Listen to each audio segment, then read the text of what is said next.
But let's get started here. Okay, so all right. So my podcast this supposed to be this afternoon, but it's getting into this evening. We've been talking for quite a while before the podcast. I've got Laura Hartman back. She was on episode.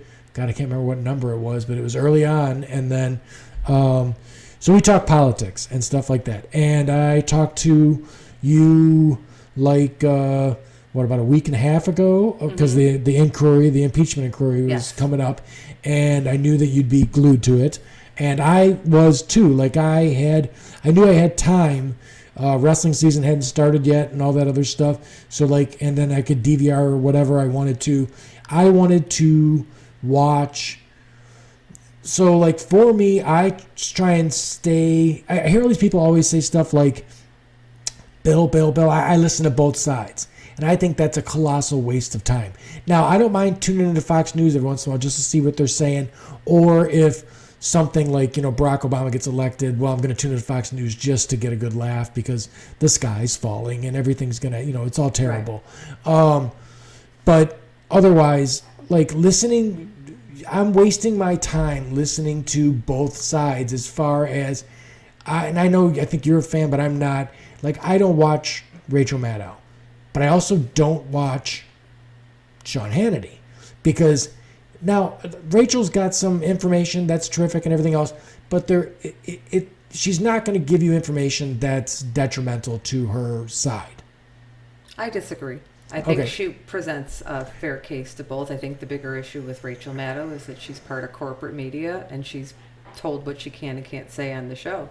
Okay, right. And so she pushes back a little bit on that, but I think corporate media, we discussed it on our last... Make sure you're getting into that microphone. We discussed it last time, that corporate media has about 5 centralized Just pull the microphone to you. Yeah, there you go. Can you hear me? Yep, better. I'm normally too loud. Can you hear you in your ears? No. Well, a little bit, yeah, but I'm trying to accommodate because I tend to be very loud in person. Okay. I just don't want anyone not to hear what you have to say. But my take, and that's everyone else's take. My take is I don't want to be indoctrinated into one side of the news. I don't mind catching the news in the afternoon if it's MSNBC or what have you, because they don't. It's not as much of a, while the news is happening, it doesn't seem to be as much as an opinion show as it is in prime time. Prime time, they're selling the ratings on that. I hear you, but I firmly disagree about the Maddow show being anything mildly rooted in opinion. She couldn't be more sourced. In fact, she's one of the first people that introduced Firtash into the dialogue, or the Dimitri Firtash, which is going to be connecting the entire impeachment conversation we're about to have. Okay, well, then I don't hear about it, and that's fine. But I'm saying she's the person. Right. I would much rather get this information from you in a conversation than I would to nightly tune into that. Because if I'm trying to be... Right. As far as the right's concerned, if I'm trying to be balanced, then I also need to turn on Sean Hannity, and that's a fucking hot mess. But see, there aren't two sides, Bill, because two sides means that two people show up to a debate with two sets of facts. Right. She has to adhere to the FEC and journalistic integrity standards because she has a degree and she actually has a professional career that is rooted in having facts and sourcing and adhering to standards. Okay. What you're seeing on Fox is just unmitigated opinion. So there are not two sides to a debate where if I show up here today and we say, isn't impeachment happening? And you say, no, I could see one on TV. And I say, there isn't one. It's a big, deep state. No, right, I'm no longer presenting a fact. I'm just pontificating on an opinion show. Right. Well, so that's my... Okay. So I don't ever want to be caught into any of that trap. So I try and stay... And like I said, this is just my personal thing. I've switched to... It's podcasts for me. I'll listen to podcasts about people who have knowledge. There was can't remember her name, I wish I did, but a woman on Rogan who was she was somebody official, and she knew everything about Russia's interaction in the 2016 election. She went deep. Do you happen to know her name? Was she an Alpha Bank person out of Indiana? Renee, and then I don't know her last name. I'd have to look it up as to... There's a professor in Indiana that has been just completely profiled for her studies on Alpha Bank and the deep dive into Russia that she took. Okay. Well, could be, but it was an interesting podcast. I felt like she was there to give facts, which I also felt like when I watched the impeachment inquiry, that if I just, like, I would totally tune out Devin Nunes and then totally even tune out so you could tell when these witnesses were talking, when a question was asked, even by a Democrat, if the Democrat was leading, because it's not a trial. This is not like in a court where there's a judge and he's like, I object, or, leading, or any of that shit. It was just, the Democrats had the choice where they could have spun it just this hard as Nunes had his head so far up Donald Trump's ass. It was insane. The things that he was saying were like fully debunked conspiracy theories, and he just kept repeating them. But he's a co-conspirator. Yes, we know that now, because now But this new sourcing was made available on Maddow, and I know people want to say that the two things would be the same, and I agree about television shows not being an ideal sourcing. So wait, I did not necessarily, I wouldn't know that. So you're telling me that Maddow had the information that he was in Ukraine at the end of October and into November with that Leave guy before CNN broke that news. This isn't his first investigation. He had to be removed from the first panel. Yeah. So, yes, that was covered on her show. So I don't see it as two sides of a debate. I get the not consuming. That we're coming from similar spots. So I agree with you, but I don't want that to interfere with my. I really just want. I guess I have more of a thirst for the truth of what's going on in the matter than, because I solely do not give a fuck whether the Democratic Party wins another fucking election ever. I could not give two shits if the tribalism is what's taking us down. This is a problem, right? Is the tribalism and the partisanship that's going on. When you have an impeachment hearing taking place and people are making it tribal, not taking the seriousness of it. Right. That it is a grave thing on a global scale to consider impeaching the president of our country. Sure. Nobody benefits from this. Right. It has to be a very serious thing. Right. There has to be something so gravely dangerous to our republic that you would take this on knowing the global community is watching. And when you take something that serious and make it tribal, people are going to run along with you. Let's talk about how serious it is, because it's there's people that are acting like, and I know they're acting this way because it's their guy Trump that's in trouble, and he's caught. He's caught. He's admitted to it. Yes, crime. Right. He's caught. He's admitted to it. Mulvaney admitted to it, and then put the icing on the cake with the "get over it." Like, Are you out of your fucking? I watched that live, and I was like, "What the fuck did he just say?" Yes. The reporter gave him every out in the world, and he said, "You do realize you just described a quid pro quo?" And he goes, "Yeah, get over it." Yeah, but Bill, that's been the Trump protocol all along, which is, have you ever slept with Stormy Daniels? No, I have not. Did you pay her off? No, I have not. Did your lawyer pay? So you go into this denial, then maybe I did. Oh, no, they then I did. No, but this constantly. Is a pattern on all of their crimes, all of their scandals, to get, they're placating the propagandized base into accepting false reality. Sure. And they're allowed to get away with it. The other part of the playbook is, me and you committed a crime, and here come the cops. Here's our story. If we just stick to it, we got this. So every single one of the Republicans is just saying, we're just going to stick to it. We're all going to stick to it, and we're going to get through this. Until it's the plan, but they don't have facts on their side, and it doesn't look like they're acting with any level of integrity to their oath. Right. So I think people forgot on a macro scale, there's an oath to the Constitution that they swear that is bigger than either party, that is bigger than us. And what you're watching is tribalism on a scale that is now affecting the consumer audience, where you say Rachel Maddow or Fox, the problem with those shows is that they are tribal in terms of their audience. The presentations and the accountability are different, but the audiences are very tribal. So you have the Fox people watching a committee that is believing in the deep state and the Ukraine story. And these are all PSYOP Russian propaganda techniques that if you turn on RT are actually being spouted on RT and then Fox in real time. But they're consuming that information. Now, what's RT? Russian television. Right, okay, right. So right now, for the first time in history, we're actually mirroring RT. And there will be a segment on RT that will follow on Fox later. Okay. Right, okay. So here's where I got soured on the evening MSNBC people. And it was during the end of the Obama administration and the Hillary Clinton campaign to be president. Okay. It was the guy who I really can't stand. I swear to God, I just hear his voice and I want to choke somebody. Is that Steve Kornacki? That guy. I want to choke him half to death. I can't remember how many times I heard that screwball telling me how far of a lead that Hillary Clinton had. Like, he was the lead cheerleader on. First off, you're not, even if my cause was that a Democrat wins, you're not helping because you made everyone confident as fuck that this was going to happen. That, it's ratings driven. Yeah, right. But I mean, he was so certain, right? He knew the audience he was speaking to, and that's what they want to hear.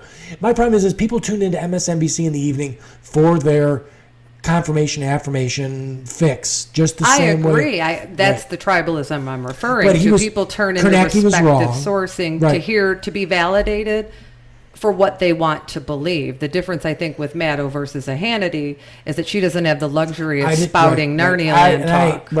Yes, and you're 100% correct. I hate false equivalencies. They drive me absolutely nuts. And that's what I could think the comparing Hannity and Maddow would be. Not that I would in any way advocate consumer media. Right, and I made a false equivalency. It's not an equivalency. That's not what I was saying. I had a post on Facebook, which we both kind of despise anymore, and it was saying that, like, I'm not anti-Trump. I'm anti all this other bullshit that he's done. And I'm like, oh shit, I'm anti-Trump. And a bunch of people chimed in, well, that's everybody. And I'm like, whoa.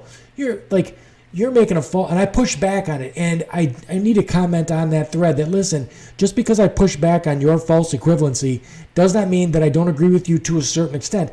But there's levels to this shit. If your kid comes home an hour late and you have to explain to you why he's an hour late, that's one thing. If he comes home a week late, it's a whole nother fucking thing. I mean, This is not, the Donald Trump situation is not, like, when we say every politician lies, some politicians kind of skirt the truth. They kind of shade it. They only say the things that benefit them.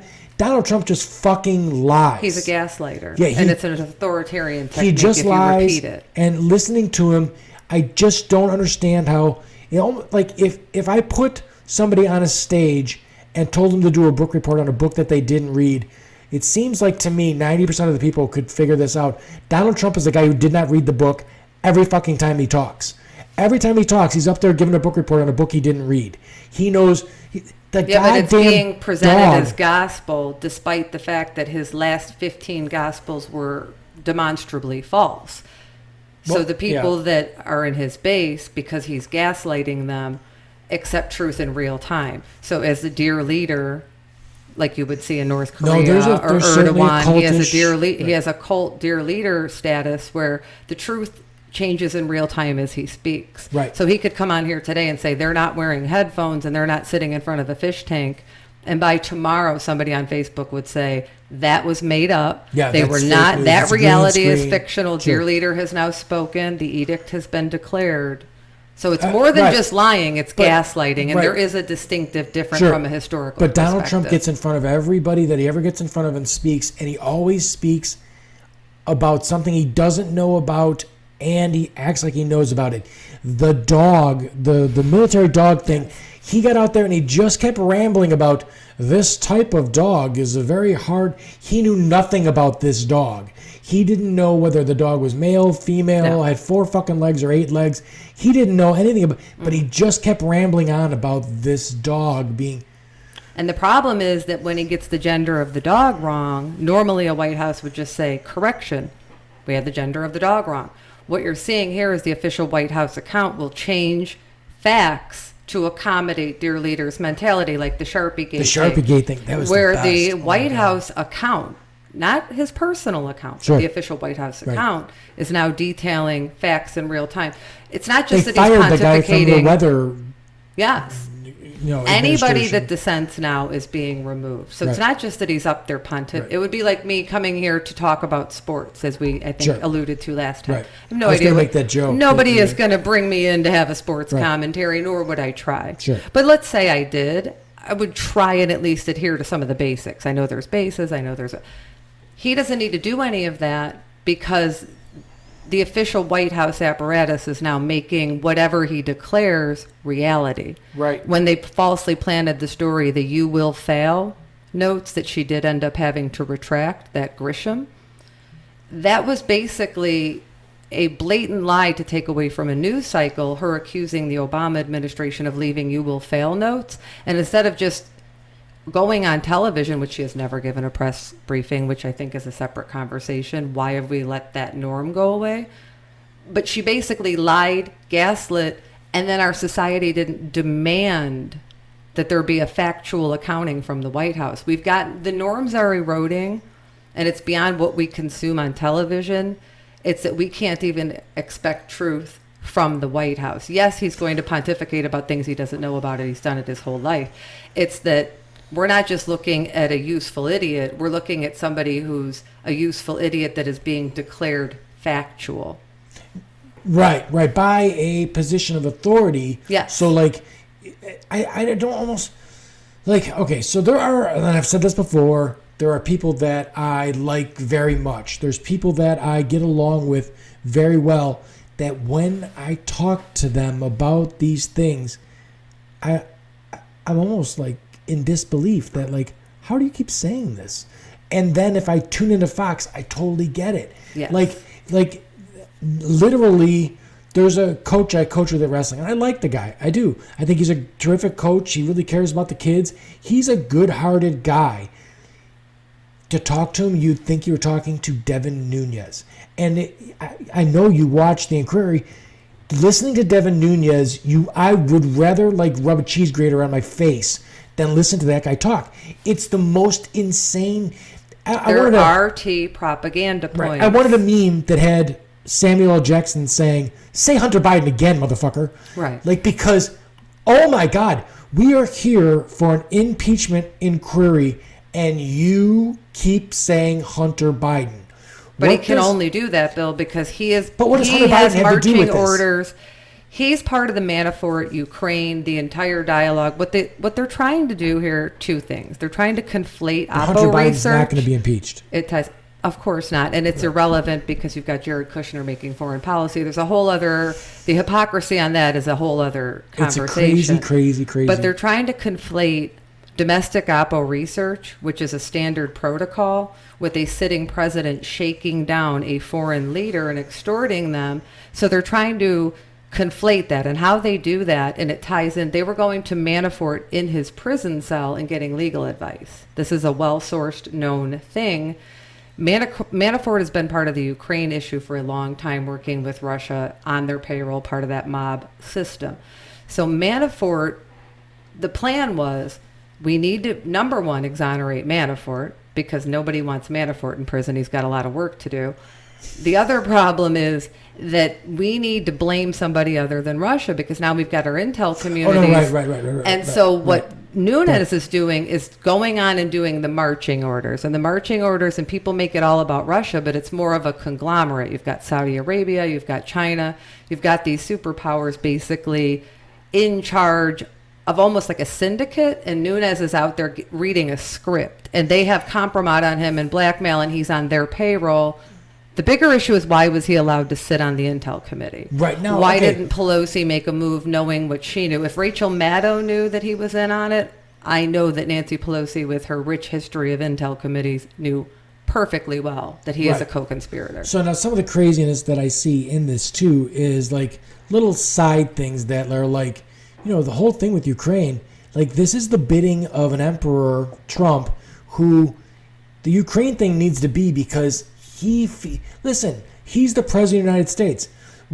us being both progressives, and the thing I like the least is think that's the dumbest thing that they ever say is that we're talking about this today because we can't get over the 2016 election. I'm over it. I'm totally over it. I couldn't give a shit. Now, but crime is crime and treason is treason.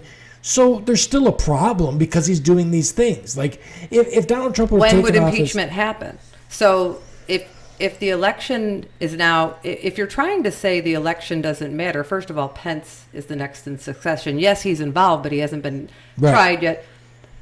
At what point? So when the founders designed this, what they were saying is, no matter what a sitting president does, if you make a move on them with the exact constitutional framework we laid out for you, that you're trying to nullify an election, when would it be utilized? Right. What would have been the purpose of it? When you say nullify the election, you're talking about the 2020 election. No, I'm saying that their argument that people on the left are just trying to impeach him because they can't accept the election results doesn't even make sense from a framer's standpoint, because what would have been the purpose of what would have been the purpose of oversight if you just had to wait till the next election? It was designed to remove an imminent threat. He's a national security threat. He's a global threat. Yes. It was designed for the integrity of the republic. Right. Which I think that people, especially if you're on the right, or the right-left thing's got me befuddled too, because Donald Trump is not a conservative in any, he's a populist, and that's it. So he's an opportunist. Right.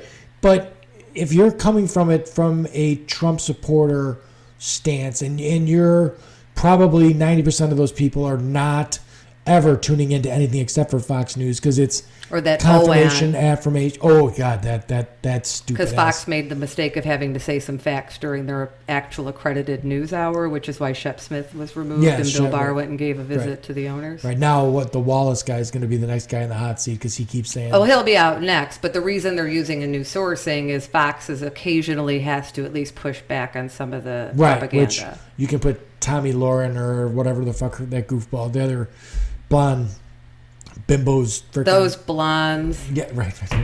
But but anyways, this whole thing with the Ukraine thing has to happen because Donald Trump's ego needs to be, soothed, because if Russia meddled in the election and they meddled in the election to help him win the election, legitimately, he's not a legitimate. The election wasn't legit. So he needs to put in this other thing where Ukraine was fighting on Hillary's side to do the exact same thing that Russia was doing, to equal this thing out, which is another silly thing, because you've got Russia, which is like the other bully on the block, and Ukraine, which is like your neighbor's chihuahua down the street, who's got no money, Ukraine, but that's our friend. I know, but Ukraine needs us because they don't have power. And we need Ukraine for because NATO it's strategically and on the global placed alliance. right there by Russia. We are in danger with Ukraine gone. Yes, absolutely.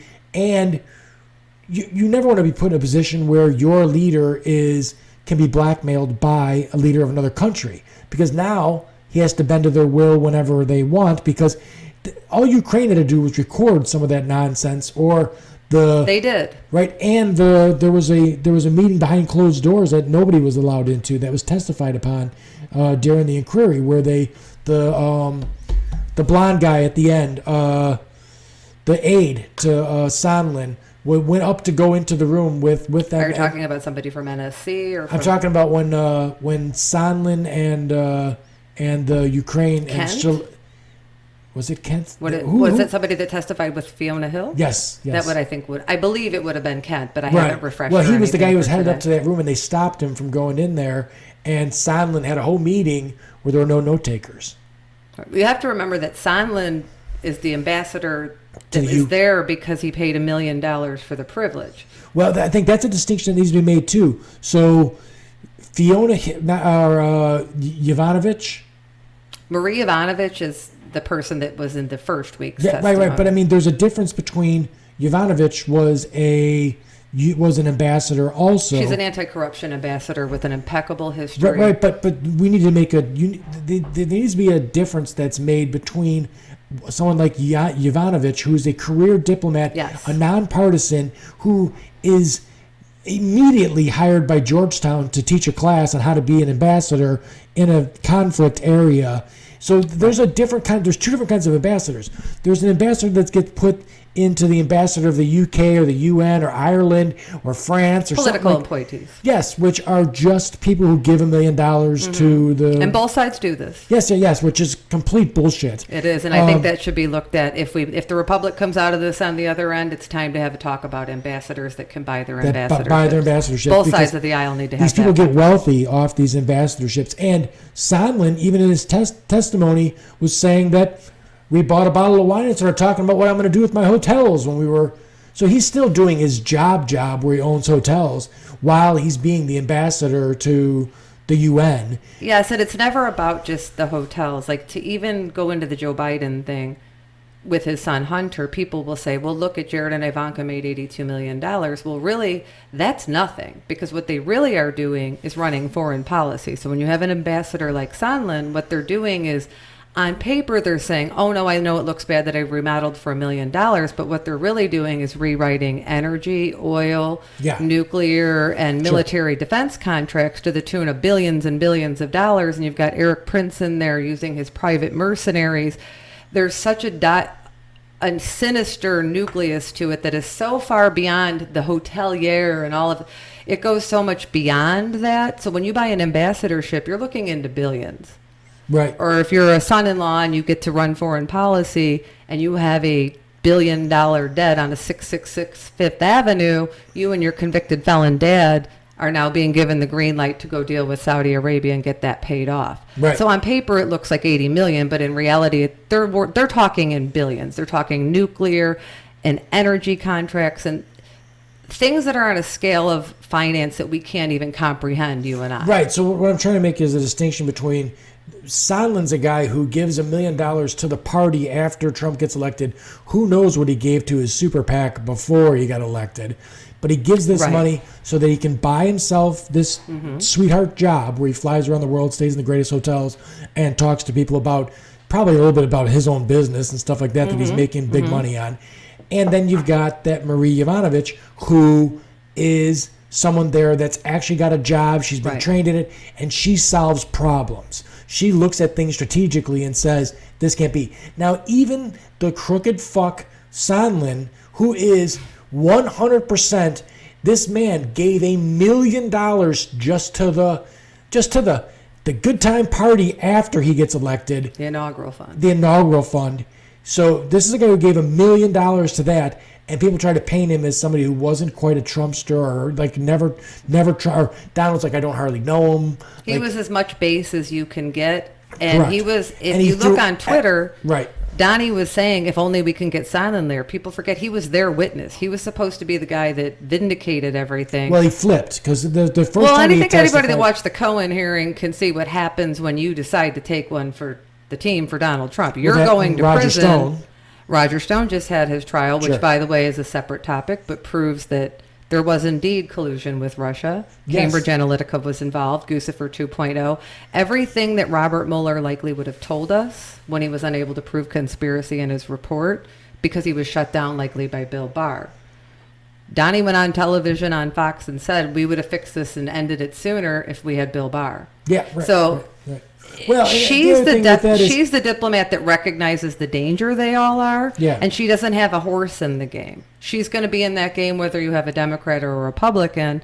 She's there for the integrity, and she's an anti-corruption fighter. They're in there for their own sinister purposes. So somebody like her she's a threat to their global kleptocracy. Sure. Well, the Mueller report is on my phone. I read it. Most of the Mueller report points to all these things that are a problem, but they keep referring back to the memo saying that we cannot indict a sitting president. So like Mueller's thing was that he put it on the lap of Congress, but Congress did nothing about it. Congress dropped the ball on the Mueller report. Right, did nothing about it. So all of these people who I talk to on a regular basis that, like when I talk to them, I'm amazed that they have, the problem that we have in this country is an information problem.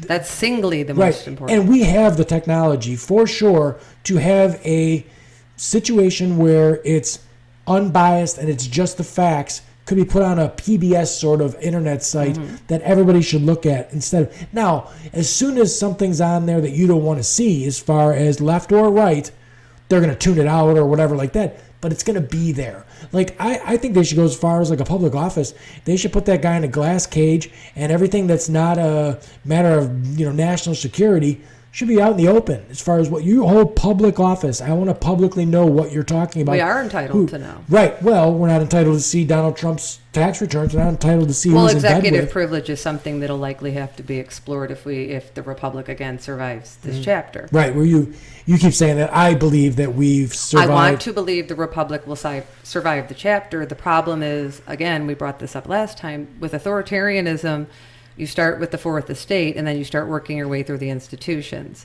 So we know the IRS has a whistleblower that's not largely explored right now, but that Barr has a family member at the IRS. He has a family member in White House legal counsel. So with authoritarianism, when you get the judicial branch and you get the Congress, you've got McConnell with, our friend Jackie brought up a great point, knowing I was heading here today, saying the average person looks at this as, what are they doing? Basically, nothing's getting done. It's going to go die in the Senate.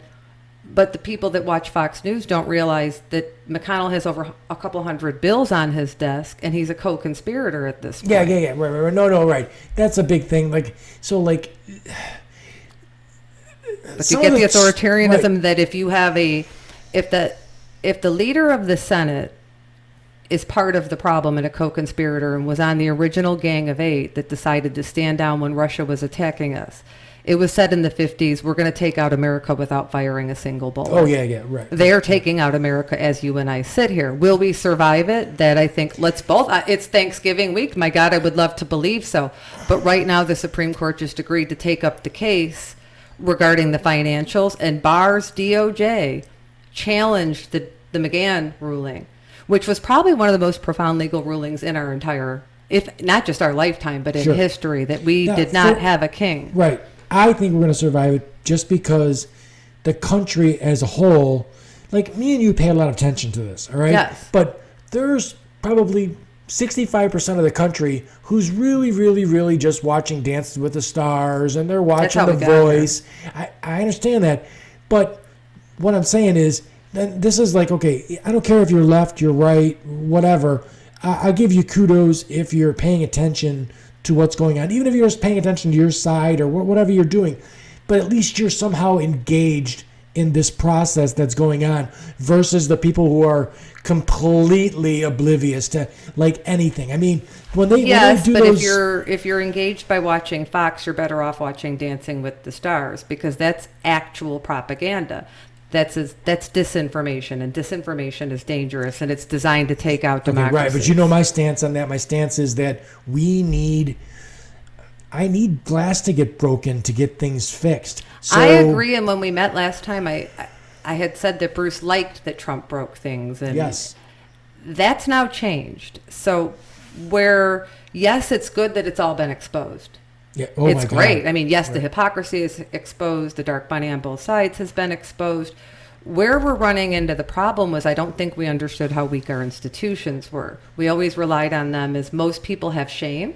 So if you were in the highest office of the land and you were accused of raping a 13-year-old, or if you were accused of graft or sending your son-in-law, the shame would force you to resign. The institutions didn't count on a true sociopathic money laundering grifter with a global syndicate backing him up. Sure. So they're being tested now. I mean, Nixon had no shame either. Nixon all the way to the end Nixon, was like, actually, I'm not a Bill, crook. that's probably one of my pet peeves is when people conflate this impeachment with the Nixon impeachment. Nixon's impeachment did not have Fox News. Fox was designed to help Nixon get elected. Roger Ailes knew they had a problem. Mm-hmm. The facts aren't going to get us there. Yeah, right. We need to do the thinking for them. Roger Ailes is a guy who was in the Nixon administration, right? Roger Ailes was the person that conceived Fox.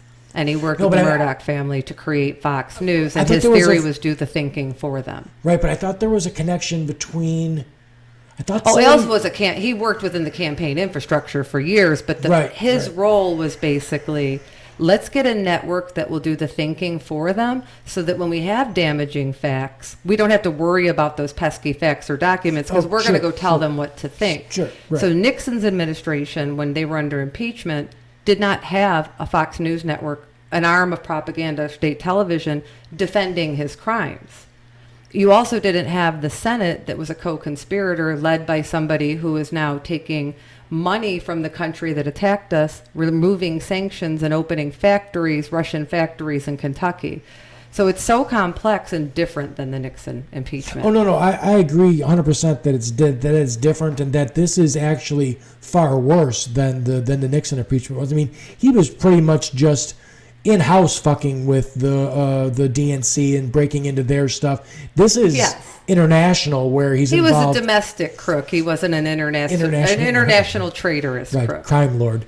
So I get that the difference there and everything else, but again, there was a time in this country where we were super, super divided. I mean, Nixon left office with still a 28% approval rating. So 28% of people still. And that's going to be the number, I think, that Bruce says, and I think he's talked with you about that 28 to 30, they're immovable. There's pretty much nothing. So when you have a conversation, you're never hoping to reach them. But you know what the beauty part of that is?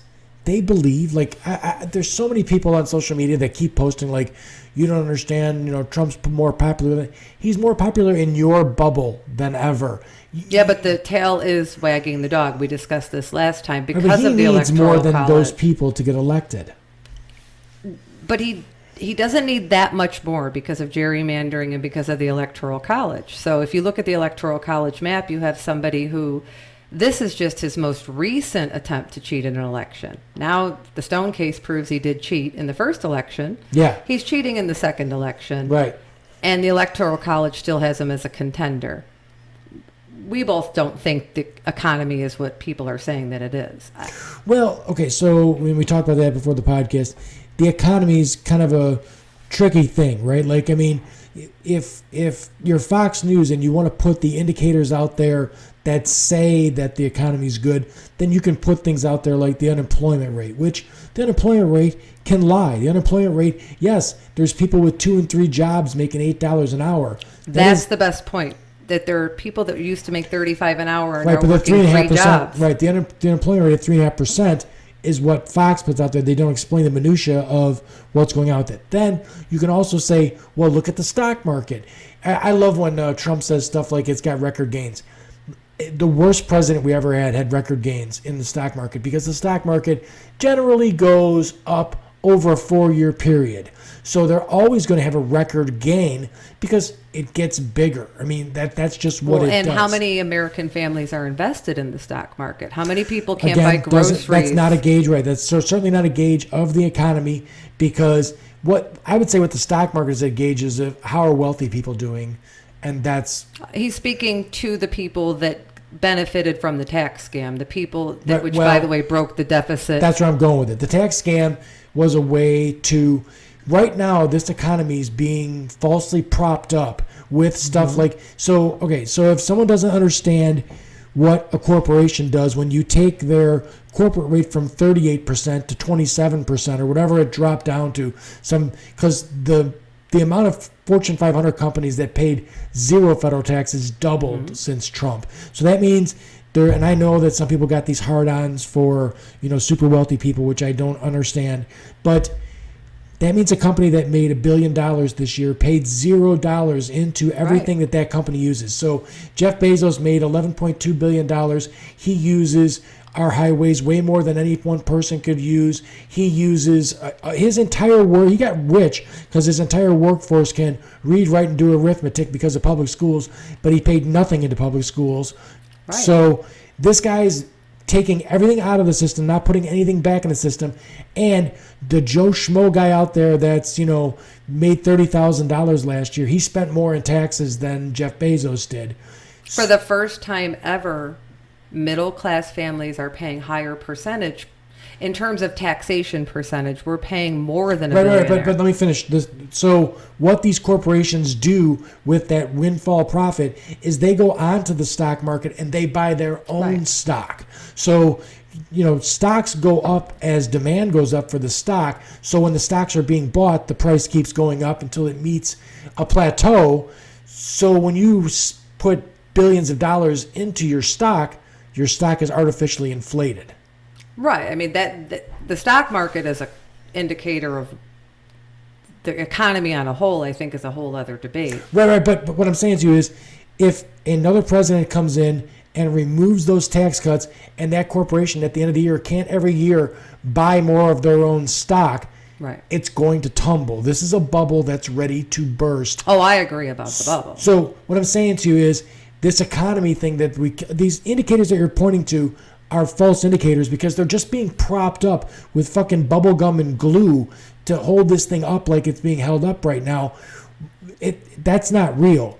The real factors in the economy are middle class wages, which are pretty damn flat, stagnant. They're saying fourth quarter growth this year is going to be 1%.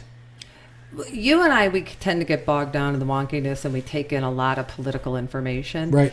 The average American family just knows what their credit card debt is, what their mortgage is, what gas costs, what food costs. They're starting to see tariffs. The average person can hear that the economy's doing well, but if they don't have gas money to go to Thanksgiving, they know how they're doing. So it's one thing to say the economy is great, but most people are not feeling it. Nobody saw the tax return they were promised, and that was the good year. We're not getting, that was our big windfall, by the way. Right, but like I said, I don't want to be an alarmist, but if you look at everything, like, we're on really shaky ground, and the traditional levers that we had to pull if the economy goes to shit was to raise interest rates, or lower interest rates, which we can't do because he's lobbied real hard against the Fed. What sitting president doesn't tell the Fed what to do? No, right. That's not right. So, there's levers that we don't have that we can pull. The stock market's, inflated falsely. Wages are flat, so people don't have like expendable income to fall back on when this does go to shit. I'm in the housing industry, and new construction is not anywhere near. So is there a canary in the coal mine in that industry? It's all like just paper mache and like barely held up. And I mean, I want the economy, and I really want the economy for the middle class to be sustainable. I want it to be solid and everything else. Like, I have no, just because I'm not a Donald Trump fan. It really, God, it could be anybody. You could take a totally different person and put him in there and have all the shenanigans, all the bullshit, all the lying, all the nonsense, and all the, like I said, bubble gum and glue that's holding this fucking thing up. And I'm still going to be upset about it. It doesn't matter to me that it's Donald Trump. It does not. Most people don't really care ultimately who's sitting atop as a figurehead if they're doing okay. The middle class is the vital tool for any constitutional republic. So when you look at the Roman Empire, and I promise not to I know I'm known to go verbose on this topic, but when the middle class collapses, the democratic republic itself is no longer sustainable. When the wealth gap gets to where we are now. Besides the fact that we've shifted all of the tax burden onto the middle class right now, and then when we collapse, it really hits it hard. And there's no correction in place. Right, there's none of that, and you have all of the fail safes that would be there are not there. And then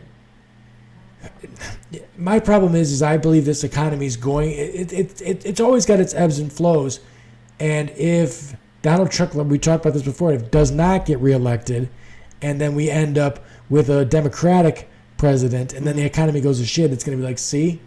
Well, when Obama took over after the collapse of Bush, remember the whole the fundamentals of fiscal conservatism were fiscal responsibility, family values. When Obama inherited that disaster, yes, they judged him as if he inherited a robust economy. Trump walked into an economy that was just on recovery mode. Obama, and I'm not an Obama fan, but he did reduce the deficit. By the time Obama left, the deficit was going down. It headed back up again with this guy. So that's the other problem that we've got going on here. And we're on a tipping point right now with the national debt, that the interest is going to be too much to overcome real soon. Like, we're getting to, I think we just hit $23 trillion. Well, don't worry, Bill, because China loves when we threaten them. So they love paying off Trump Foundation and giving Ivanka trademarks.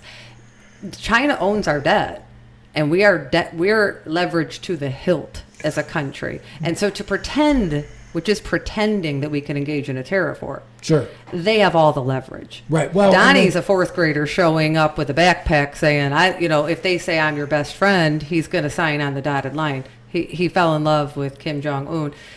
He's so far in over his head that the people that really understand fiscal policy and geopolitics are playing chess. Right. And all the indicators on our end really are irrelevant because nobody's correcting the person at the top who's dangerous. Everybody there knows he's dangerous, and it's not partisan. Sure. The people that were Republican strategists their whole lives.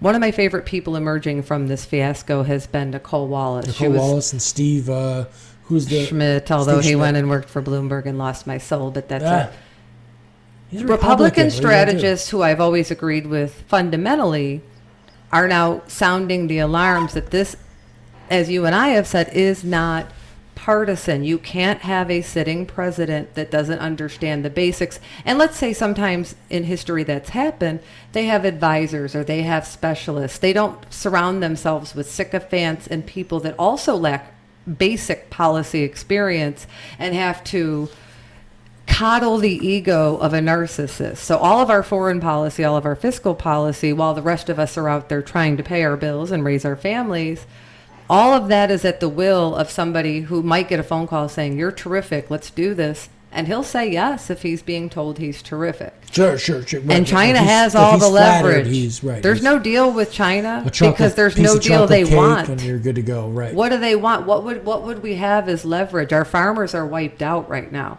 Right. And Chinese, who's buying their farms?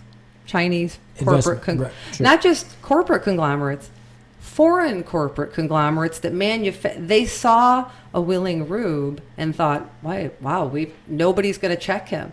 And it gets into the impeachment thing. When the Congress is compromised, who's going to check somebody that's dangerous fiscally, geopolitically, on a national security level? All the people involved know that he's harming our country fiscally. None of them are saying when he what first needs took to be office, said. I thought he was less dangerous than I'm starting to feel like he is now, because the bigger picture on the financial on the fiscal front is that he's historically, in times of great economy, we pay down our deficit. In fact, Bill Clinton ran a surplus. So, I'm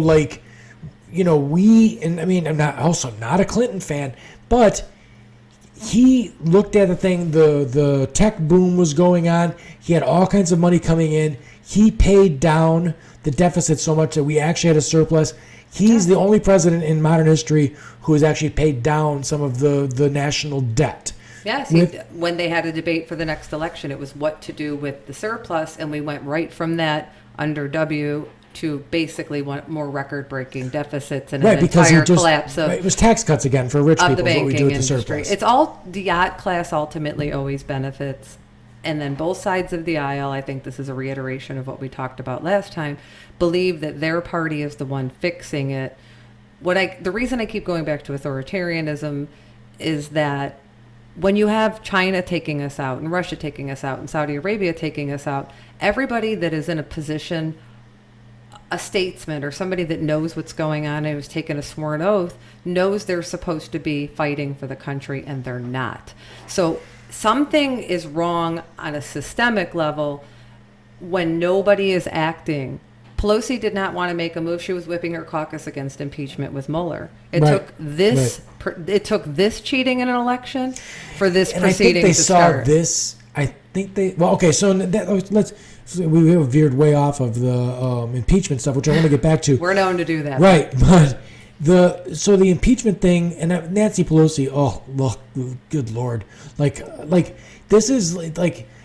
I don't understand how they can't see themselves. She's the quintessential holding on forever to power, old. Get the fuck out of here! You gotta go. Power. Yeah, power, and money and everything else. And I mean, the problem is everything with even with her is taken. I'm put in positions where I'm defending the truth, but I become defending someone as loathsome as Nancy Pelosi, and it's you'll see a meme where a person's like, Nancy Pelosi makes $190,000 a year. How's she worth $280 billion or $1 million? And I'm like, with a 3-second Google search, you can find out she's worth $16 million. Now, am I appalled by the fact that someone that's supposed to be a public servant is worth $16 million? I am. I don't care for that. That bothers me. Like, you should have not taken this job to enrich yourself. I mean, listen, I don't begrudge someone a living. If someone who's been in that situation for as long as she had was worth $3 million, I'd be like, you know what? She's about to retire. She got $3 million. That's probably where she should be. She worked for a long time doing this job. Fine. But you got $16 million. Like, it's way, and that's the money. Those are the cards you're showing me. How much is offshore? How much is somewhere invested in a business that we don't know about? What do you have in stocks and stuff that something we don't know about? Something put in a trust? Who knows? But I get on something. I'm like, listen, can you just Google it? Because saying she's worth $280 million is fucking stupid. See, but to me, her worth is no. I have really no issue with wealth as a concept or people that are very wealthy. My issue with Pelosi is not even somebody worth $150 billion. Well, I think nobody should be a billionaire, but Yeah. I'm a progressive, and that's another conversation. I think the problem with Pelosi is we should have both a conversation parties about have that. an Epstein problem, and this cannot be said enough. Epstein. Did you just say Epstein? It's actually the fundamental thing. I want to have a whole podcast on Epstein. Well, it ties into the disinformation and the honeypots and the compromise. You saw Lindsey Graham go golfing and come out a Trump sycophant. What you're seeing is the neutering of Lindsey Graham has been one of my the favorite most painful things. Oh, it's so fun to watch. Come on. I would normally, I used to. He had some great sound bites before he was neutered, and then now that he's neutered, If we come out of this on the other side, I will take great joy about it, but I do believe the bells are sounding, and I don't want to be. I know it sounds very doom and gloom to think that the Republic is on the ropes, but we are on the ropes, and I'm a history nerd, and I am telling you, we're on step 9 of authoritarianism. Right. Okay, so... And again, I know how it sounds, right. and that's why I almost was ambivalent to even come discuss it. Right. I've made money in every presidency that ever was. So, like, a lot of times, even on social media, when I'm fucking around with somebody, I'm never like... But this time with this guy... There's so many indicators that put us on this financial cliff, because financial is really what's going to hurt everybody. Okay, we're so not old enough to have lived through the Great Depression that we don't understand that there were people fucking starving. Right. In this situation, there was they could not overcome this. Now I believe that we have learned just enough to get us out of that situation faster. But when you take the Great Depression, what do we get out of that? We get FDR, right? Which, in my mind... If we come out of this, if the institutions, which the judiciary looks like it's trying very hard to find its pulse, and you have some rulings that... The ruling yesterday left me in tears. It was so beautiful. Oh, which one was that? It was Jackson's ruling regarding we did not have a king. And to even argue that a sitting president, I'm getting goosebumps talking about it. It was a very beautiful ruling. It was the pulse of the judiciary. The problem is it was appealed by a DOJ that is appealing the ruling regarding a White House employee, not the president themselves. They're conflating, they're mad kinging. Not that McGahn. So there's so many, this is ban and chaos theory. Keep us confused, even the people that are there's informed. So many rulings. We can't keep track of it. I guarantee you that the ardent Trump supporter does not know how bad they're losing. They don't. That we're all losing. I see us all I understand that, losing. but I mean, in this situation, McGahn was just told that... But are they losing? Because the Supreme Court has now agreed to stay the financials. That's a separate case, but they're tied in terms of the judiciary as a branch. We're 3 separate branches, and the judiciary branch itself is having a pulse, but when the Supreme Court agrees to take up the case, they should never have taken up the case. All precedent said they shouldn't have taken it up. If they rule in favor of letting them hide the financials, hide the tax returns, not holding the executive branch in account to Congress, what is the judiciary branch? And now you are declaring the executive branch the supreme ruling branch, yes, and we have a unitary so we're not executive. we're not a co-equal branch anymore. You're Barr's arguing in court. That's monarchy. Right. Barr's entire premise is, and he needs it to survive because now he's complicit and he shut down the Mueller investigation. His whole premise is the unitary executive and that some people misinterpret our founders. He's part of a group called Opus Dei, deeply fundamental. If you've ever seen Handmaid's Tale, there's Barr's theory for you. Okay. We're the unitary executive, but we're going to do it in a theocratic fashion. That's Barr. He's actually, and he's brilliant. So he's not Donnie.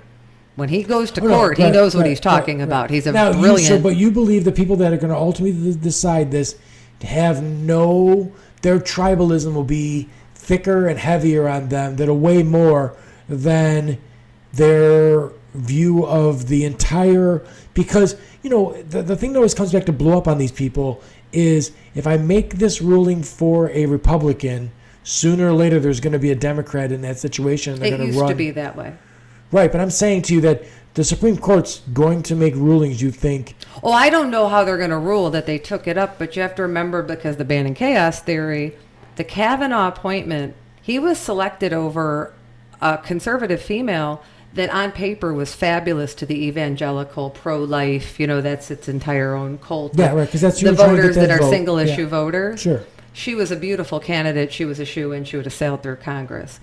Why she wasn't chosen was her stance on the executive was a traditional founder stance, that she felt all three branches. She had that topic, but she understood the fundamentals. Kavanaugh was selected by Trump because of his stance on a strong executive. Yeah. So I don't know the answer to it, but I'm telling Kavanaugh you. is a good symptom, or like a situation of the good old boy network for sure. Well, the Federalists put him in there. He's bought and paid for. They want, they're ruling as corporations. My point is that Kavanaugh himself was chosen for his stance on the executive branch. I don't have a crystal ball, and my God, do I want to be wrong. I want the judicial branch to fight for the republic. But his presence on the branch is a very dire warning sign, and the fact that he was selected because he believes the executive branch can stand as king means he's likely to rule that way. I read an interview with RBG, and she said that she really likes Kavanaugh, thinks he's an honorable person. How do we square that? I think like you and I who have a beer with people that she's a person that did a lot of work for feminists or women. Oh, I love her. Yeah, right. I'm just saying. I'll give her a kidney, Bill. The way Jackie says she'll give Floyd her cat a kidney. I'm giving RBG a kidney. But how do you square the fact that, because I look at him and all I see is drunk frat boy. That's all I see. I can't imagine liking him, but I think my grandma used to say they don't make them like that anymore. And she's of the character that she may read something or see something, but when she sees a person, she sees a human being, and she sees them and gives them the chance to present who you are as a person, who you are as a father. No matter how you've been presented, she knows how it works in politics. And she's probably the kind of decent human being that's going to give everyone a fair chance. And what she's saying is, in my interactions with him, he's been nothing but kind, which is, if anything, more of a defense of her impeccable integrity. Yeah, well, I like to subscribe to the golden rule of you can't judge people by their worst thing that they've ever done. You can't judge them by the best thing they've ever done. It's kind of like, where they are in the middle, not... I loathe Kavanaugh, and I try. Oh, yeah. No, I like that she said it, and I like the attempt. I think that sometimes normalizing. You and I, for years, have talked with people on both sides of the aisle. Sure. So we had people that I've been corrected more times than I can count by highly intelligent Republicans that I respect, that we just had a difference of fiscal ideology, but there was a deep level of respect. What I'm seeing with Kavanaugh and Trump is something different. Right. Well, I like to have these long talks with people because the news is entirely just a mess as far as everything's a 3-minute segment or a 30-second sound bite or something like that. We can talk about stuff where when I don't want to believe that.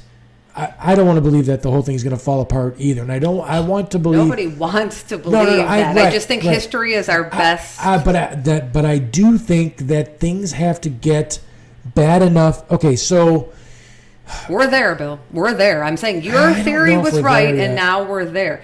If I don't know if we're there yet. a sitting president that has his entire family running around the globe on foreign policy using Eric Prince's mercenary instead of our military, which is a segue I meant to, side-topicing back to impeachment, our friend Lisa brought up something that you brought up to me when I first got here today, and it's an excellent point.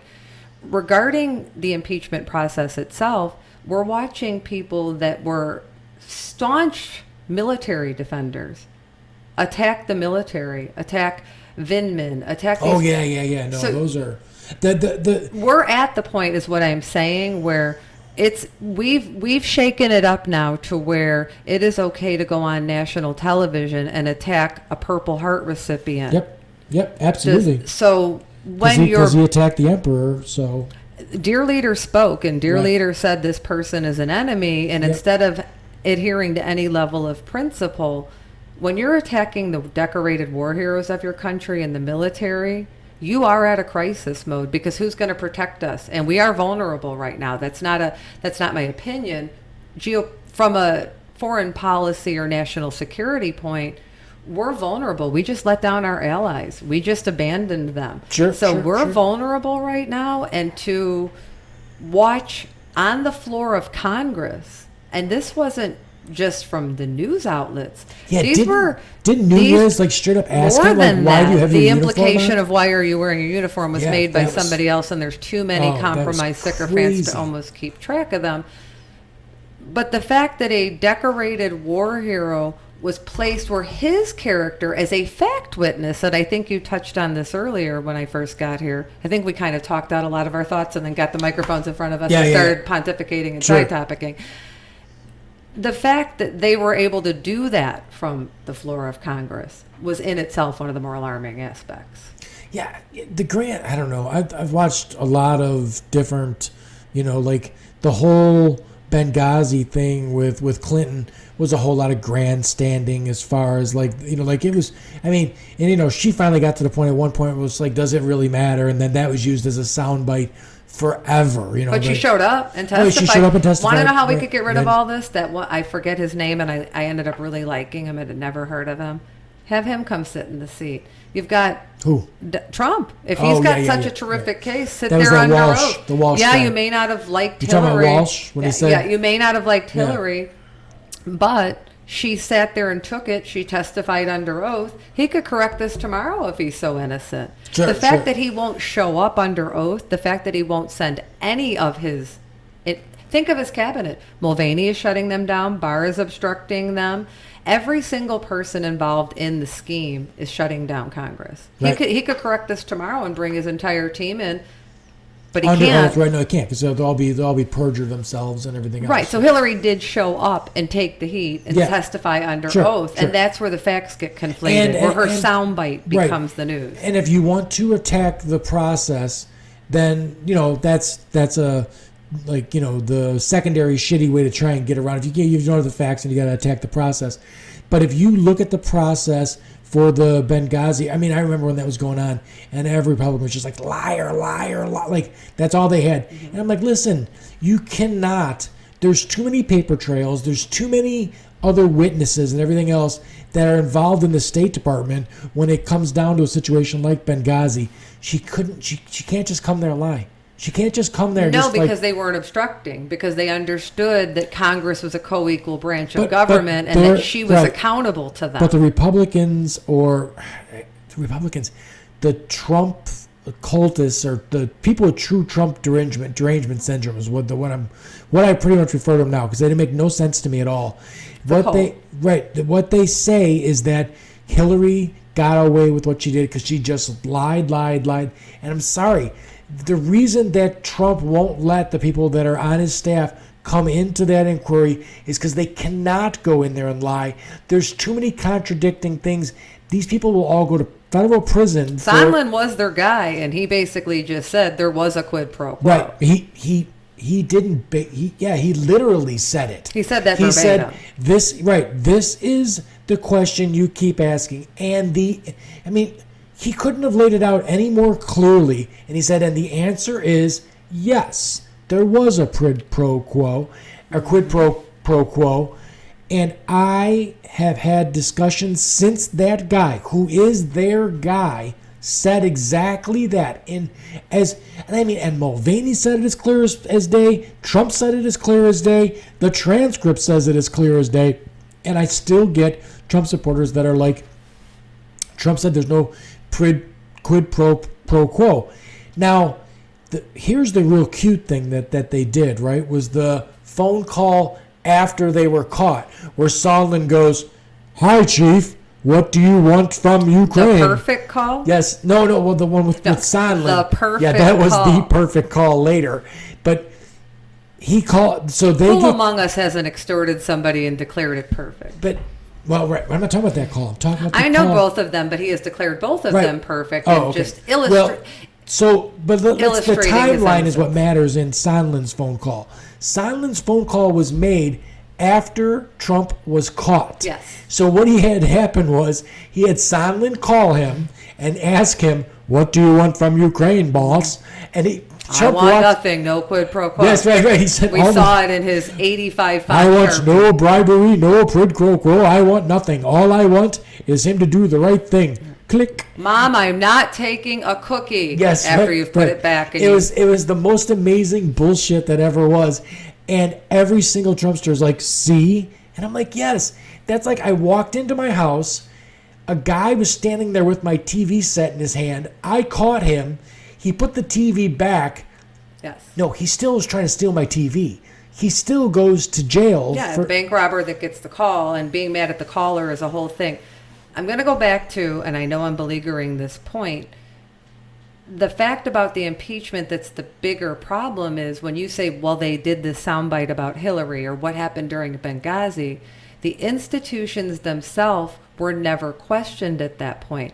So if there was a problem with Congress, I never thought they didn't. How could they question the Benghazi one? But it was all Republicans. When this happened, I thought it was ridiculous, but at no point did I think Congress was not within their constitutional right to call her or to sit before them.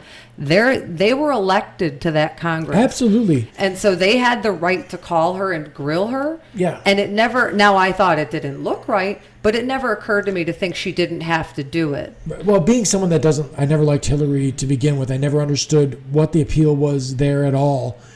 I was fine with it. And who's the Gowdy or whatever is the guy with the jacked up hairdo? Yeah. Oh my God. Have you seen all the pictures of that guy put next to each other with the? Well, they initially were going to have him on the legal team. He took one look at the documents and decided he doesn't want to go to prison with Cohen. Nice. But so yeah, Trey Gowdy runs this whole panel up against Hillary Clinton, who comes there for it was like 18 hours of testimony or some crazy amount. It was over 12 hours. Right. It was some insane amount of time that she had to have this thing go on. And it was all Republicans, totally, in any way, shape, or form, they were all gunning for her. I mean, if they could have got her, they would have gotten her. Yes, and they wrote the rules that were used in the current hearing. And they didn't get her. But Republicans or Trumpsters still are, because of their hate for that woman, which I don't like her, but you didn't get her. Tribalism is the theme, and we touched on Putin set out to divide us, so to sow discord. If you read what happened is to take them out from within. So when the tribalism and their hatred of Hillary was so great that there was nothing that Trump could do that would be bad enough to be Hillary. Sure. Well, now, and if we don't want to do, and I don't want to do, I love this country, and I want this country to do well. I've done well in this country, and I want the system to keep going, but I wanted it to go in a more equitable way so that someone that's in the middle class can have a nice living. I think that if you're a person that works for a living, you should be able to, at some point in your life, take that European vacation. I think that you should be able to do things that are nice for yourself. I don't think that you ought to. I think the problem with the middle class today is we've been sold this bill of goods that you're supposed to work yourself till you're a crippled, dead person, and then barely have anything at the end. We're indentured servants in America. Right. All of the tax burden has been shifted from like the wealthy to us as far as that go. If you look at it, they pay shit in taxes, and we pay the bulk of everything. We're doing bottom up, but being sold top down. Right. So, I mean, that's the saying that, conservatives are just fine with socialism when it's for the wealthy and corporations, but it's rugged capitalism for the middle class. Well, the bailouts for the farmers are fine because dear leader has declared those tariffs Well, were the bailouts needed. and the bailouts for the banks was perfectly fine. But if someone says, "Hey, let's bail out student debt," that's a big problem. Even though it could help the economy, and studies show that. Right. To impeachment, where you run into the problem is when you have an executive branch that doesn't feel they even need to answer to Congress. So taking aside the details or these amazing fact witnesses that are which we need to talk lifelong about public those witnesses. servants. Yes. These people dedicated their entire lives to being, how they're called the deep state on alt-right media. But what would happen without them? People think that we're just like the 8 people sitting in a room and we could just pull levers. This is an apparatus. Love it or not, we need these people. We are a global community, and we need these people. We need these ambassadors to work with leaders and governments, and they're required, and their expertise is vital. And they were fact witnesses, and the only reason their testimony became such a focal point is because the executive branch was allowed to obstruct Congress. Sure. Right. In itself is a constitutional crisis. Every single person that was subpoenaed should have testified, and Pelosi should have held them all in inherent contempt. That is another thing that's an impeachable offense. It's an obstruction of justice. They're adding it to the articles, but at this point you're sending it over to McConnell, and I don't know quite how helpful that is. I mean, yes, he's going to have a justice overruling. A justice will preside over the impeachment hearing. So let's ask the question. If you had your druthers, you had a magic wand, and you could wave it over this impeachment hearing, what happens with the impeachment the way that you want it to go? How does it all shake out in the end? A year from now, or less than a year from now, because we'll be through the election, say 8 months from now, all this is wrapped up and done, which I hope it's done way before that. I hope it's done in the next 2 months. But how does it all shake out? It goes through the Senate, everything. What happens to Trump? In my ideal world, or how I think it would happen? No, what if you could wish it? How would it go? Well, if I could wish it, Pelosi would have. I'd have to go back to her having filed an inquiry back when we needed it, back when Barr shut down the Mueller inquiry, and we had time to have the real dialogue we need to have and expose the corruption in the Senate and the obstruction that's happening. But since I can't have that luxury, right. I guess it's hard to say because I know what's actually going to happen, which is that the jurists were at Camp David this weekend being entertained, and he had them for lunch. In itself, a flagrant violation of the institutions. In my ideal world, the Senate would convict him and remove him, and then begin an inquiry on Pence, who is all over this with Pompeo.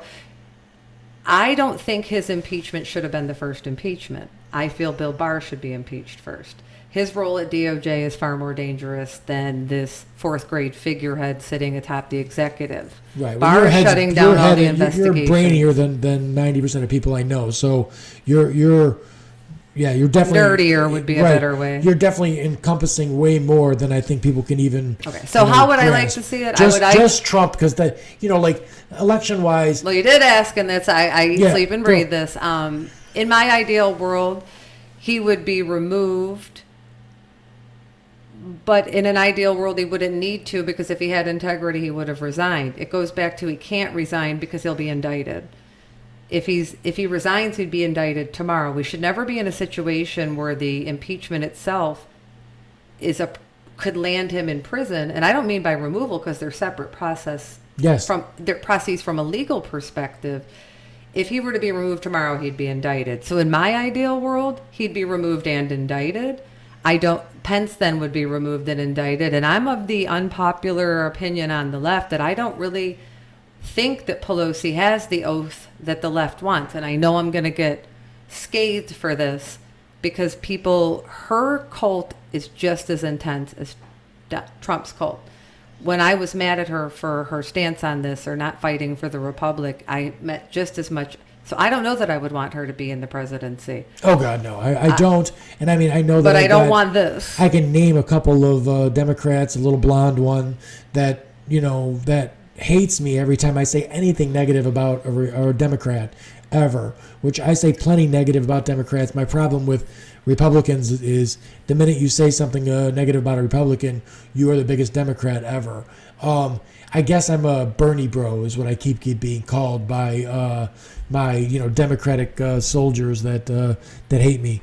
So I guess to wrap it up, I don't have a good way to say what my ideal conclusion would be, because I think we're so far gone from what I would like for the country that I don't see the institutions acting the way I would like. But in an ideal world, he would resign and then move on to the private sector. But I can't even create that scenario because the indictment would get in the way of it. There's too many factors for what my Pollyanna outcome would ever be. I think you could get him to resign if the economy was forecast to crash. He legally cannot resign. He's an unindicted co-conspirator in the Michael Cohen. Right, because you're saying because he's going to be indicted in the Southern District of New York. The only thing stopping him from being indicted is that 1973 the memo that Barr is adhering to. So if he were to resign today, he would be indicted tomorrow. Right. We should never be where a sitting president has been protected from federal indictment. Right. No, I understand what you're saying. That's why he needs to win so bad, because doesn't the statute of limitations run out on some stuff? They're going to try and run the clock out on that, yes. Right. So he doesn't get indicted before he's not president So anymore. you see my frustration with Pelosi. She's known he's been an unindicted co-conspirator since the Mueller case, and that Mueller looked to her and said, the people spoke. Which brings me to, when they say we're not honoring the will of the election, there was another election. 2018 happened and the people spoke. And by the way, elections matter. For somebody who's worried about the country, we wouldn't know any of this if we didn't take the House back. Right. None of this would be out there. To everybody that worked hard or voted, you made a difference. We were talking about the Nixon thing, and now, there's Matt Taibbi. You know who that is? Taibbi from the one that I used to love that I'm mad at now. I don't know. I love him still. I read his stuff on Rolling Stone. I was a fan for years and years. Yeah, I think he's terrific. He was just on Rogan, and he was explaining, since he's come into the journalist, industry, how much it's changed as far as everything now is just click-based. And the very first thing that the big journalist houses got rid of was investigative reporting. Right. So, the Washington Post did that, whatever it was, 3 or 4 months ago, that huge deep dive into Donald Trump's finances and everything else, and it was no one gave a shit. It was in the news cycle for 10 days, and then it was gone.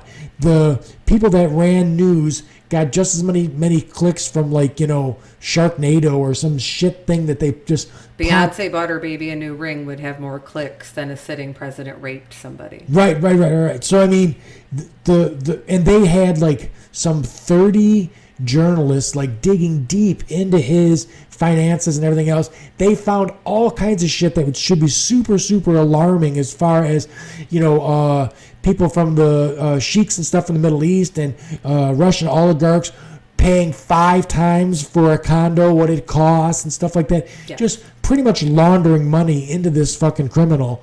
There's the root of what's happening. But what I'm saying is 30 journalists they spent tens of thousands of dollars to do this, and they could have just pulled something off of the wire and plugged it in and got more clicks than they would have gotten the fourth estate is one of the biggest victims of the entire thing. But but that's a stupid problem we have in this country, because it's the Bannon chaos theory, though. Right, but people care more about Beyonce's baby than they do about the Republic.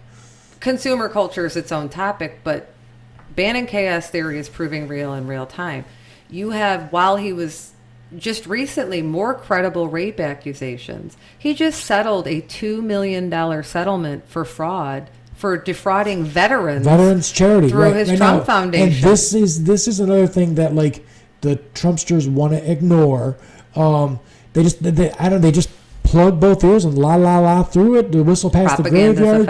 However it works, but you cannot say that this guy's for the military when he literally stole millions of dollars from them. From people that were injured. And that's this fraud case. Don't forget he settled the $25 million Trump University fraud case. Last time. He is War widows were the victims last time. He has been convicted. This is not fake news. It's not hearsay. It's court not documents. It's not alleged.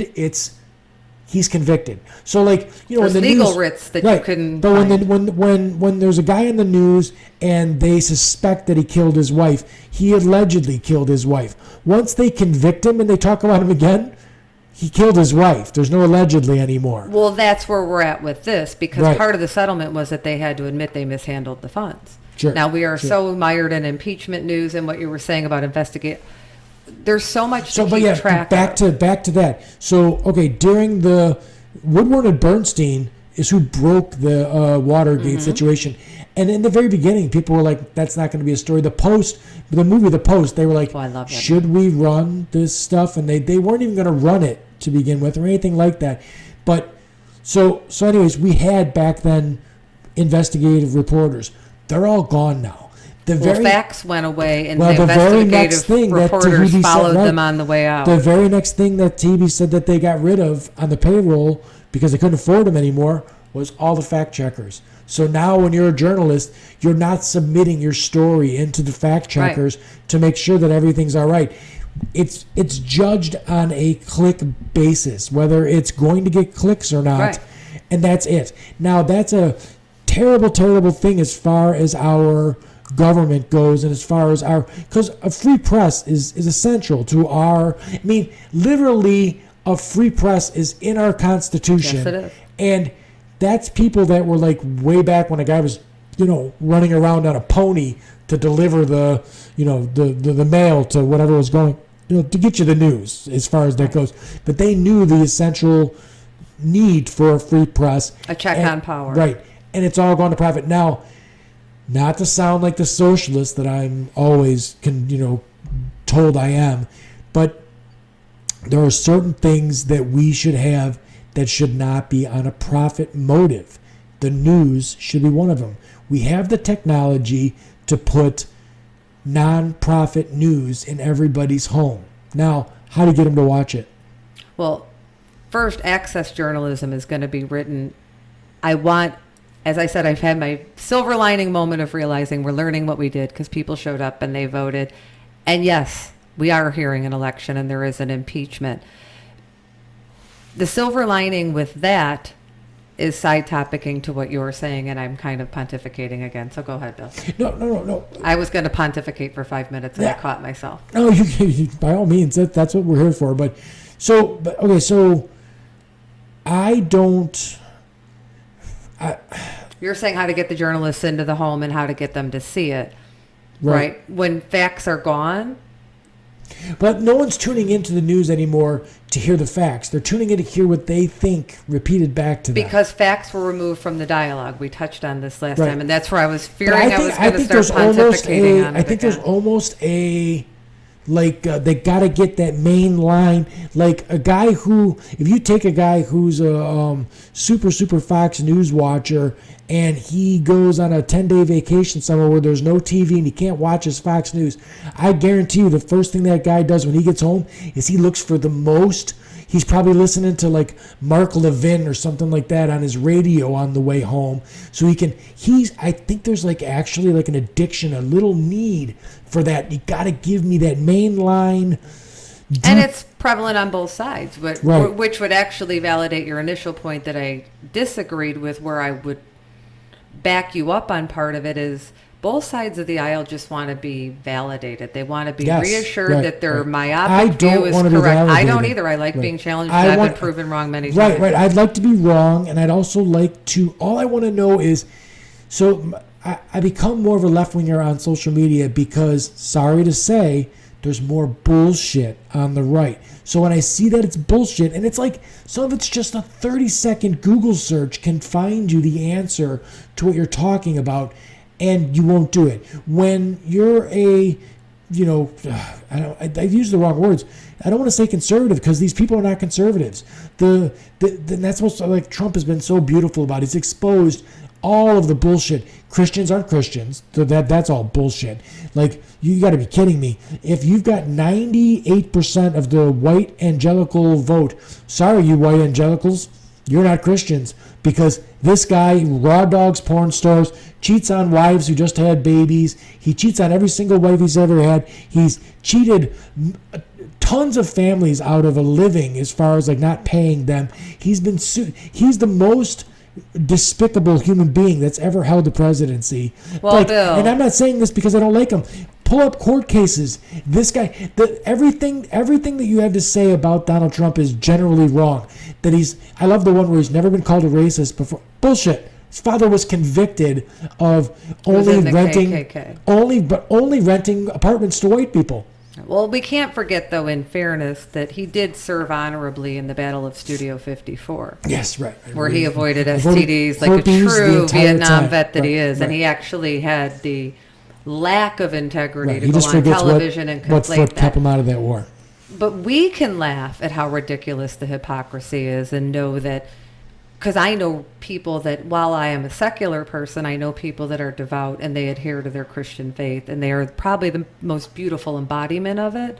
We can see the hypocrisy, but when you have somebody like Rick Perry go on Fox News and say, God chose a flawed vessel, but this is his work. These are the words of authoritarian DPRK, where once the facts have become so problematic to Dear Leaders dialogue, now you've been an ordained deity that is never to be questioned. They're demagoguing us. And with the impeachment, what you're saying is the Fox coverage of it, which is Dear Leaders coverage, which means why is anybody questioning Dear Leader? We already told them no. Look at this traitor with the Purple Heart. Dear Leader doesn't agree with him. And then you have the fact-based coverage of impeachment. Now, do you think there's any part of this that is so? I don't want to give anyone on the left a pass because they're just as fucking guilty. I'm sorry, but there are people that are foot soldiers for the Democratic Party that drive me absolutely nuts. It makes me crazy. Like, listen, we're in the primary season right now, and I see all these posts all the time from Democrats that are like, you've got to stop fight. No, this is the fight. This is where we hammer out who we're going to put out in front. Right. So this is where we fight. This is the part where we fight. And then we find out who's got the guts to go do the thing. So, and I'm sorry, if you look at the polls right now, they just put out Nate Silver just put out his poll, and I think that like Biden's polling at like 26 or 24%, and then the next two are like 19 and 20, which are Warren and Sanders right behind him. But like, if you have some imagination, like if a Democrat is out there thinking that bumbling Joe Biden, who's talking about listening to the radio or the record player and like the gateway drugs, I mean, he couldn't do more wrong, is going to somehow come out of this thing where everybody's got the kid gloves on and go against Donald Trump. You're a fool. You're a maniac that you think that this guy's gonna do this. And then you also have to look at the rest of the people down the line there. If you take the 20 and 19% that you've got the two supposedly progressive candidates on there, right? And if Warren drops out or Sanders drops out, Biden's not getting those votes. They're not voting for Biden now because they know who Biden is. They're voting for one of these progressive candidates because they're a progressive. So when one of those drops out, who gets it? If Sanders drops out, Warren gets Sanders' supporters. Well, in an ideal world, they'd unify. But you and I are both having a lot of. We've been known to do this over the years, but tonight we're having a great deal amount where we disagree on. Right. I normally love a robust primary. I think of it as sport. I think you're correct. I think it's when you sort it all out, and if you can't engage in primary behavior, you really don't have a role engaging in political discourse. Where I'm running into the problem is I see a direct threat to the Republic, and I see a demagogue authoritarian cementing power and abusing every single institution, and there's no one other than Gabbard on the stage. I think that's your best asset. But there's nobody, not when authoritarianism cements, because there won't be free and fair elections to have a primary for. And look at Berlusconi. Those aren't free and fair anyway. We found that out last time. Let's say, that's however, a club. I get all that's a side topic, and I think there are very fair points to be made there. But if the concept of a democratic republic or a constitutional republic is no longer thriving, it's irrelevant whether you like Biden or I like Warren or you like whoever Sanders we like. we're progressives, you know who we like. Sure. But to me, right now, I feel like everyone should go on that stage and say, other than Tulsi, I would support anyone up there robustly. And I think they should all just look at the American people and say, we have a bigger threat. And it almost feels pedantic and self-focused to be having this conversation when we can unite and present a case to save the country, that we're fighting for our institutions, we're fighting for free and fair elections themselves. But how do you can't get there now when we have a primary. Like, but I think so everyone should just fall off to the what side. I'm saying is understand. One of the problems that got us here is everybody is treating this like business as usual. Oh, what's going to happen in the House? Pelosi has an Epstein problem in her party. When you say you don't cater to parties, neither do I. We call it as we see it. They both, and I know I'm repeating this because it couldn't be more vital, the Epstein problem is what's literally collapsing the republic because nobody's acting in honor of their explain the oath. Epstein problem, because I think that there's people out there that believe that our entire government, mostly Democrats, are sex ring pedophile people, and that Epstein ran this thing. I don't think that's what you're talking about. No, I'm talking about the fact that he was known, he worked within the Saudi Arabian infrastructure, the Israel infrastructure, and with the Putin infrastructure, the oligarch, the global kleptocracy, I suppose you could call it. You know what honeypots are? They're basically traps that they use to get compromise on people. Right. So Epstein the was Epstein a thing, like I perfect said, candidate for this. Bill Barr's dad right. got him his first job. I want to have a full podcast. But on listen, it Epstein. ties in, and I know it sounds like I'm just side-topping. I've gone out with the homeless people, and we've brought up the Epstein thing, and they know the silly ass Epstein didn't kill himself memes. But they don't know shit about this guy. Like, no one knows where this guy got his money. There's somebody who gave him a $70 million penthouse in New York City. Gave it to him. And those to me are still side topics. What But I I'm mean saying by that's the all Epstein honeypot stuff is problem, what I'm saying. let's say that Epstein was A, B, C, or D. You can insert any topic. It doesn't. Americans love a sex scandal, so that's why this is going. When you bring it up, it becomes about that. What I mean is both parties are compromised and paralyzed, and they're not honoring their constitutional oaths, because you have Pelosi who has a problem with the DCCC. How many people are in the Epstein Black Book? I don't care what the topic is. Let's say it was corruption and not a sex scandal. No, right. But the sex scandal and is the what sells the GOP news. is now That's what gets clicks. in the book. And so what you have is two parties that should be fighting for the republic and the rule of law that are not acting in the best faith of the nation. They're acting in the best faith of their tribal group. Right. And she's protecting the DCCC, and they're protecting the RNC. And both parties have an Epstein problem. Both parties are all over the Black Book. Absolutely. We should unite over this. I would say that I'm not even a conspiracy theory guy, but I would be easier to believe that Epstein is a CIA operative, that his job was to get... Do you know that Epstein had 15 meetings with Bill Gates? Well, Epstein was entrenched in the academia culture. I don't know that I would go into a conspiracy theory. I mean, I'd have to see any type of evidence. But what I'm saying is that I believe his job was to get dirt on all of these powerful... It was, but not for the CIA. He was doing it for a global crime syndicate. Okay. Israel was one of his funders. People always make it, when you say the Russia thing, they think that I'm saying that Russia's unilaterally acting to take out the country. We have Saudi Arabia, 9/11. We know how they feel about us. We're over there right now with Jared Kushner selling them arms and negotiating. The Epstein thing is basically, how can we collapse the United States government? And it ties into the impeachment inquiry, because you can't act to save the country or impeach or act in good faith or move on bar if your own party has an Epstein problem. So you have two sides of an aisle that are complicit in this Epstein scandal. Wasn't the Epstein problem wiped out when they killed that guy? Well, they would love to think so, and I'm pretty sure both parties were not sad when he was gone. No. Because they both have, I can't even imagine how many members, but provable members are in the dozens on either side of the aisle. So in a working institution, you would be presented a set of facts. Those facts would go to Congress. The Congress could count on the judiciary to back up their power.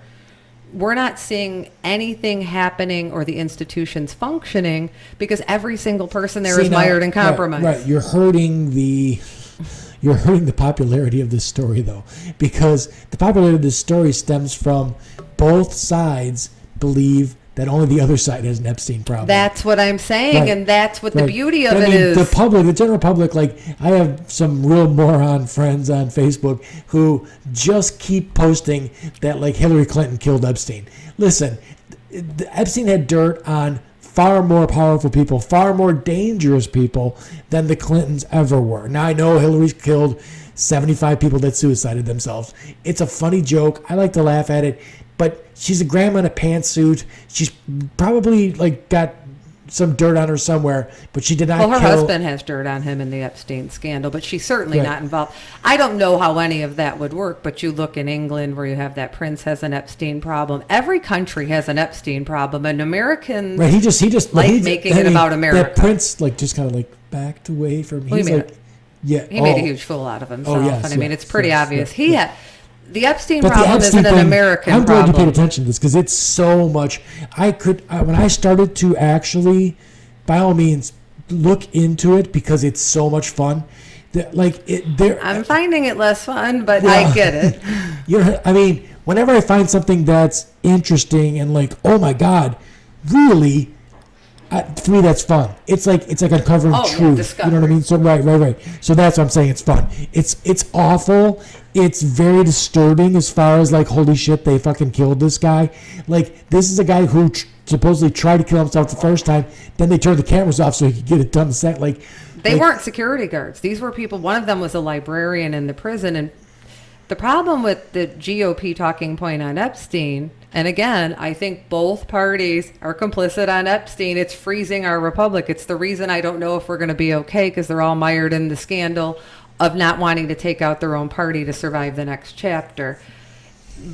Barr's dad got Epstein his first job at a college. Barr runs the DOJ. Okay, so Epstein was in federal prison when he died. Let's just go to what happens if we don't survive. The republic doesn't survive. We'd have to look to other countries that went from democracy to authoritarianism, and history has a playbook for us of what we can do.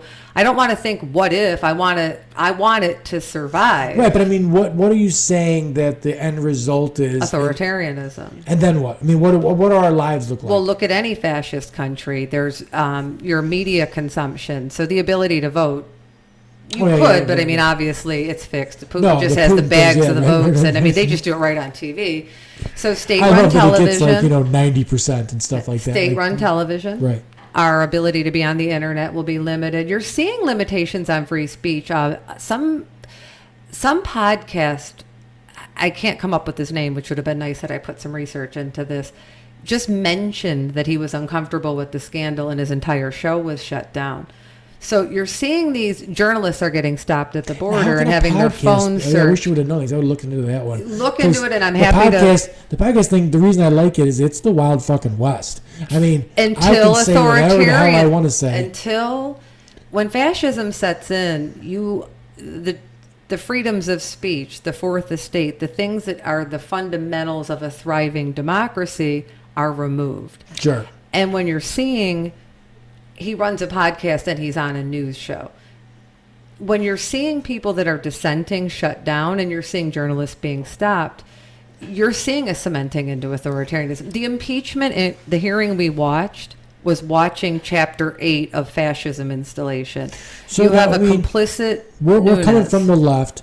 How do you feel? But I don't see myself as coming from the left. I know society sees me. Right. Well, I guess I should have done air quotes for that, but because I don't think I am either. But I think we're both very tough on both parties. I'm very disgusted with it's right. If anyone knew how much of a difficult time I get for being mad at Pelosi for hiding the dirt within her party while the country desecrates. Right. Then they come at you with it's the lesser of they make you fearmonger into if it's not Pelosi then it's Mitch McConnell or it's the other side that's going to be there. Demagoguery. Demagoguery. Right. So but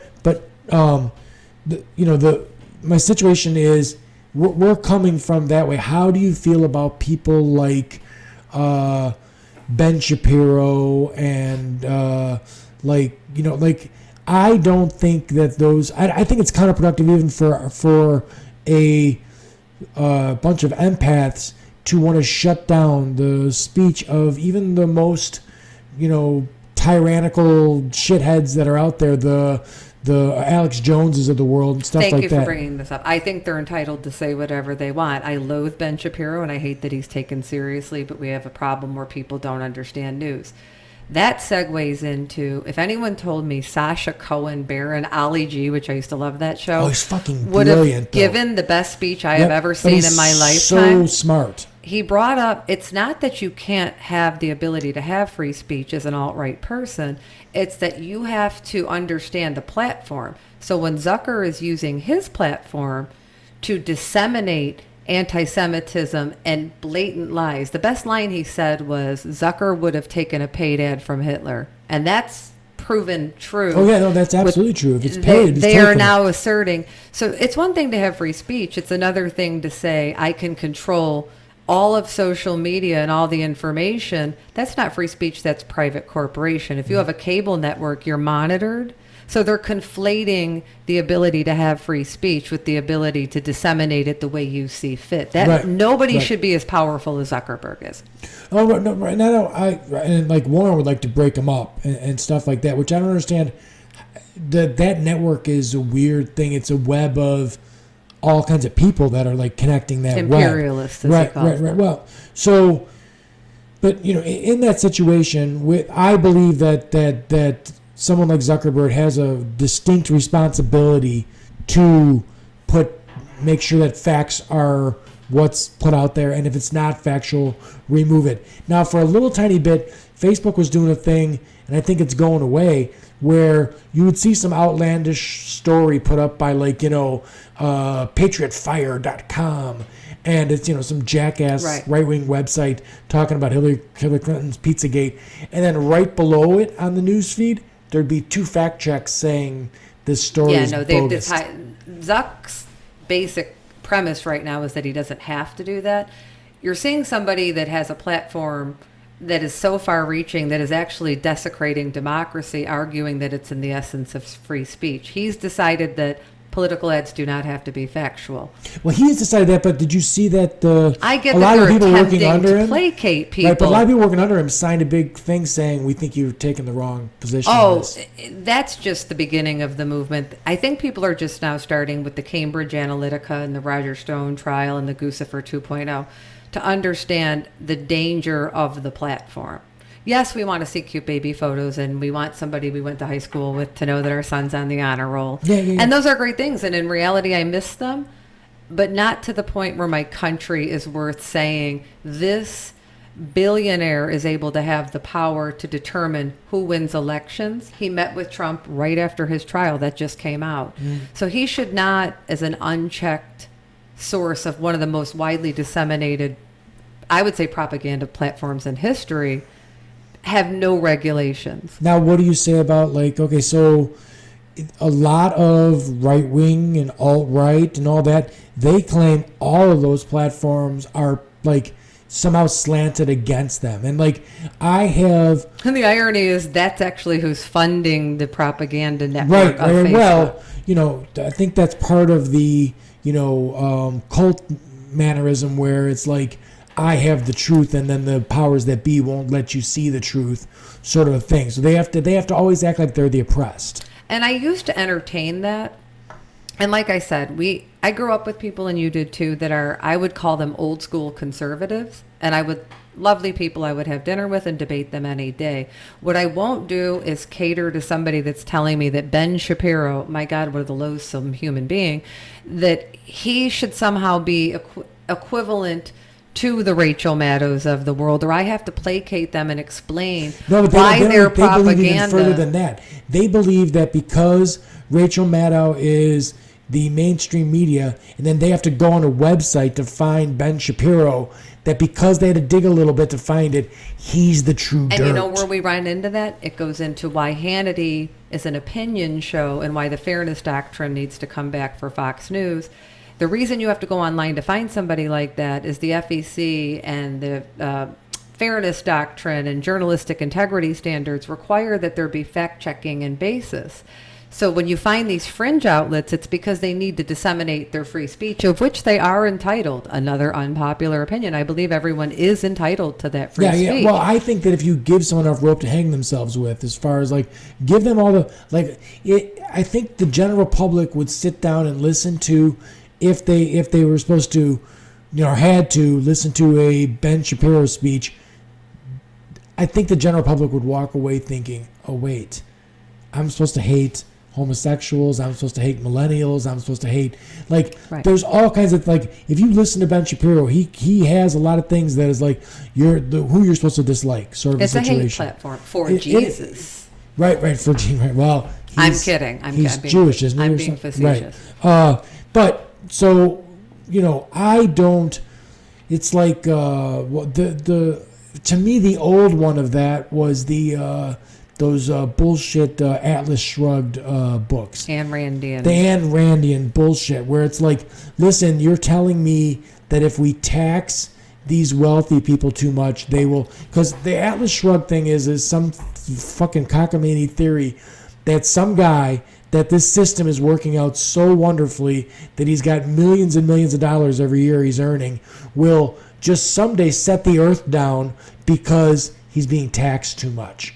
So Atlas Shrugged. He's no longer holding up. Ayn Rand died penniless and on government support. Right. Well, so I think that we have I like Andrew Yang because he comes on to the debate with a stick pin that says math, because I think we have a math problem in this country. I think we have a problem with people who can't do math, can't do basic math, and myself included. Right, but I mean, if somebody earns $5 million in 1 year, right? And we're not talking about that. That's not insane. There are healthcare insurance CEOs that earn $89 million in 1 year as a bonus, oftentimes. Right, but I'm just saying that. So, that's if a person makes $52 million a year, that means every Friday there's $1 million there.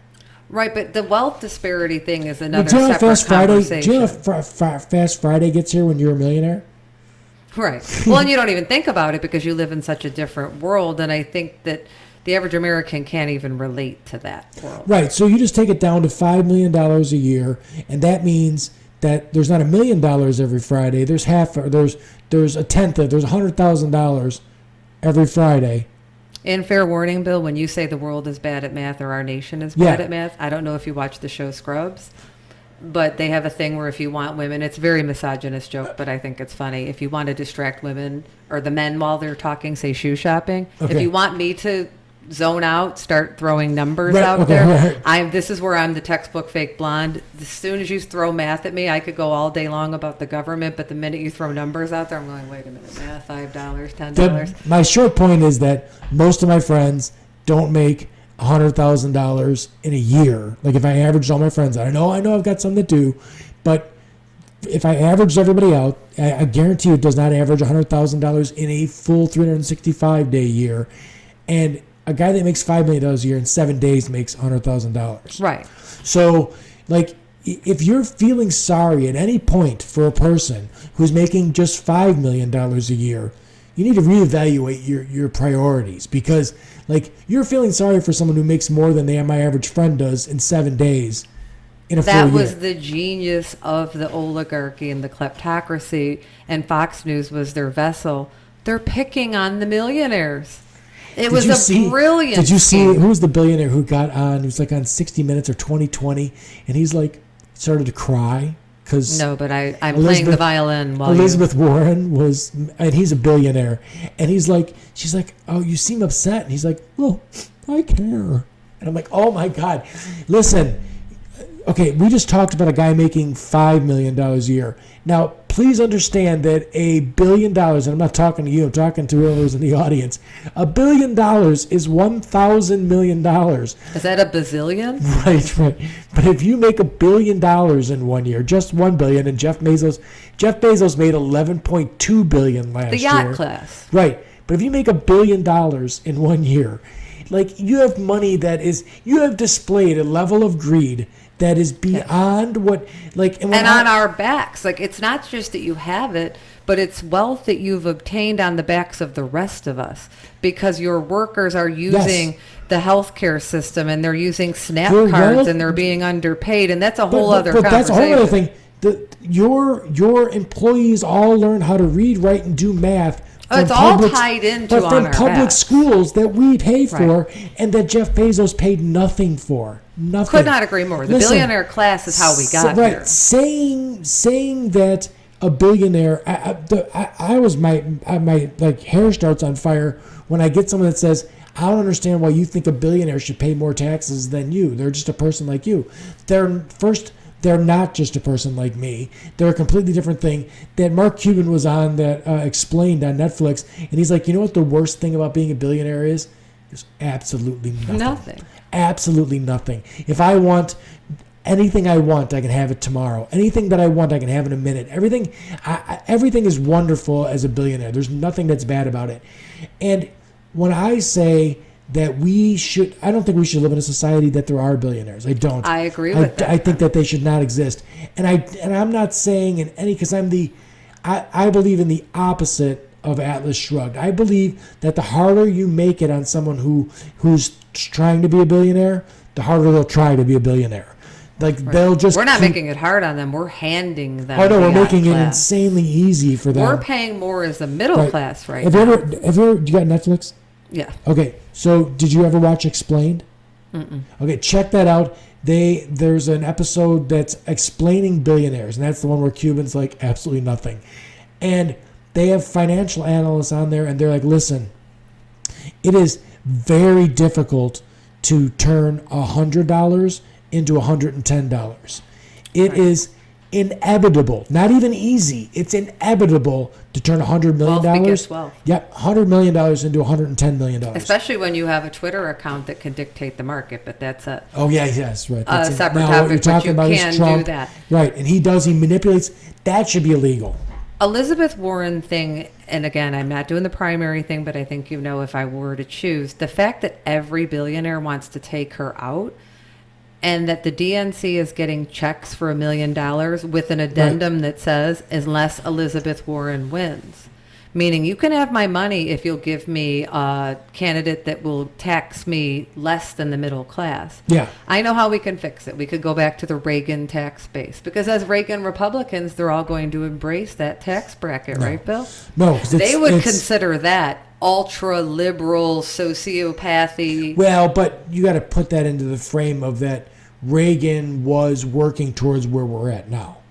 I'm saying is I'll tomorrow settle for Reagan's tax base, which at the time looked draconian. Yes. But there is not a single person in the Grover Norquist tax pledge, which means they can't even run in the party unless they sign this, that would agree to the Reagan tax base. No, not at all. Right. And I think people don't realize, I think that they feel like, I know they all feel like they're getting screwed, and they are. The problem is they've never taken the blinders off to look behind them to see who's screwing them. And it's the wealthy class. There's a war going on, and we're losing it because half of the soldiers are actually fighting for the wrong side. We've got this on both sides. The yacht class is both parties. Yes, they all meet on yachts. Right. Do not think I was talking about Democrats and Republicans. I'm saying that they both are doing this, and the beauty of it is keeping us mad at each other, and people go on Facebook. Anybody who is a dyed-in-the-wool, like blindly following the Democratic Party is just as guilty as someone blindly following the Republican Party, for sure. But so the situation is this. If you look at, and people never look back at it, now we had what's called an effective tax rate and what's called the actual tax rate. Right. Now, if you're wealthy, the actual tax rate at one time was 92%. Now, nobody paid that. We understand that. But what we're saying is that, and okay, there's so much to, this is why podcasts are awesome. I almost called this Laura and Bill almost talked about impeachment. Right. I know we got so fucking off of it. So I want to get back to it, but so I need to explain, and this is why I like a podcast. First off, if someone says there's a 92% tax bracket, That does not mean in any way, shape, or form that if a guy earns $100 million a year, he only gets to keep $8 million of it. That means that when he makes the $101st million, that million there gets taxed at 92%. And that's his jumping off point that he gets to start taking his loopholes from that point. So, essentially for you to get to the 92% tax bracket, you got to keep all kinds of money all the way up until you got there, as far as that goes. So, right. Your first $24,000, that everybody's first $24,000 that they earn right now is tax-free. But it goes beyond even just their basic individual tax base, because they're all getting corporate welfare and subsidies that are far greater than anything the average American would use in terms of subsidies. It's such a complex dialogue that it would require its own 3-hour conversation to discuss the yacht class and how both parties enable the oligarchy. What I need to do is bring an accountant in and actually sit down and go through how taxes work. Because somebody hears 92% tax rate and they're like, are you out of your mind? They'll all leave the U.S. I get that they don't understand it. They don't understand how it works. Because it's not 92%. It's 92% on earnings over this fantastic amount that he's already earned. What I'm saying is they're tricking us fundamentally that we're even having the debate concerned about the billionaires. The entire premise of the debate should be about the middle class and how to make that robust, because that's how societies flourish, economies flourish, and democracies do. And they keep us in the weeds on these topics that are ultimately important to them but don't affect the rest of us. The stock market, the wealth tax, the death tax. That was a beautiful, genius concept. So none of that really affects the rest of us. But if we debate it for 3 hours, they're in the background going... I love people that have a negative net worth that are really upset about the inheritance tax. Right, because it's so profoundly affecting them. They'll go into like principle, like why should, and I have an argument. It was sold to them that way. The propaganda networks made them believe one day they're going to have that. Well, even if they don't think that they could one day be that, they have a principled thing saying that guy earned that money, and I'm telling you, he probably didn't earn that money. And if you watch the Netflix thing explained, they'll explain to you that $100 million inevitably is going to be $110 million in a year. Right. Like, that's going to happen. That's not a thing that you can... Sound economic principle. Right. So, most likely, this guy didn't earn that money. Most likely, he inherited that money, and then that money just turned into more money. Like in this country, if you took a steel vault and you put $100 million in it, locked the door, and you just came back 2 years later, there'd be $120 million in there. Like, that's how bad it is in this country, and they don't seem to understand that. There's a correlation that a certain segment of the population makes with wealth that is correlated with intelligence. Like, there's people that have said to me, oh, right, Donald Trump's a billionaire, but he's stupid. Right. Yeah. I know plenty of people that I consider to be dumb people that make a fine living. They make a lot of money. And I know plenty of people, historically, we know plenty of people that were fucking geniuses that died broke. Or don't care about that concept, no, or see wealth in a different... The guy who invented penicillin gave it away. That's right. not a God dumb forbid man. There's a philanthropic or community concern or concern about your fellow human. Right. The secular people, the ones out there trying to feed and clothe the human beings, that the Christians are saying it's not their job to do. All right. So we're gonna veer this back into impeachment, because what I do here is we start talking about impeachment. I get people who want to hear about impeachment on, and then I rope them into that whole middle section of just like, wealth inequality and. But it is tied in. Right, in fairness, it is all tied in because the two parties are basically mired in tribalism, protecting their own and protecting their own kleptocratic rule, I suppose you could call it, because both sides of the aisle are in the yacht class. Well, in the impeachment situation... And it's interfering with their ability to conduct a proper impeachment. Because in the impeachment thing, a lot of the Republicans that are walking in lockstep are more afraid of personally losing their job come the next election because they went up against the emperor. And I don't think that's what it is. I think that they have compromise on them, and I think they're co-conspirators. Several of them were overseas. This is so entrenched that if And I did have the sliver of hope reminding myself that we only know all of this because people showed up. And that's why we have the impeachment to begin with. Now, weren't you pleasantly surprised at the people that showed up?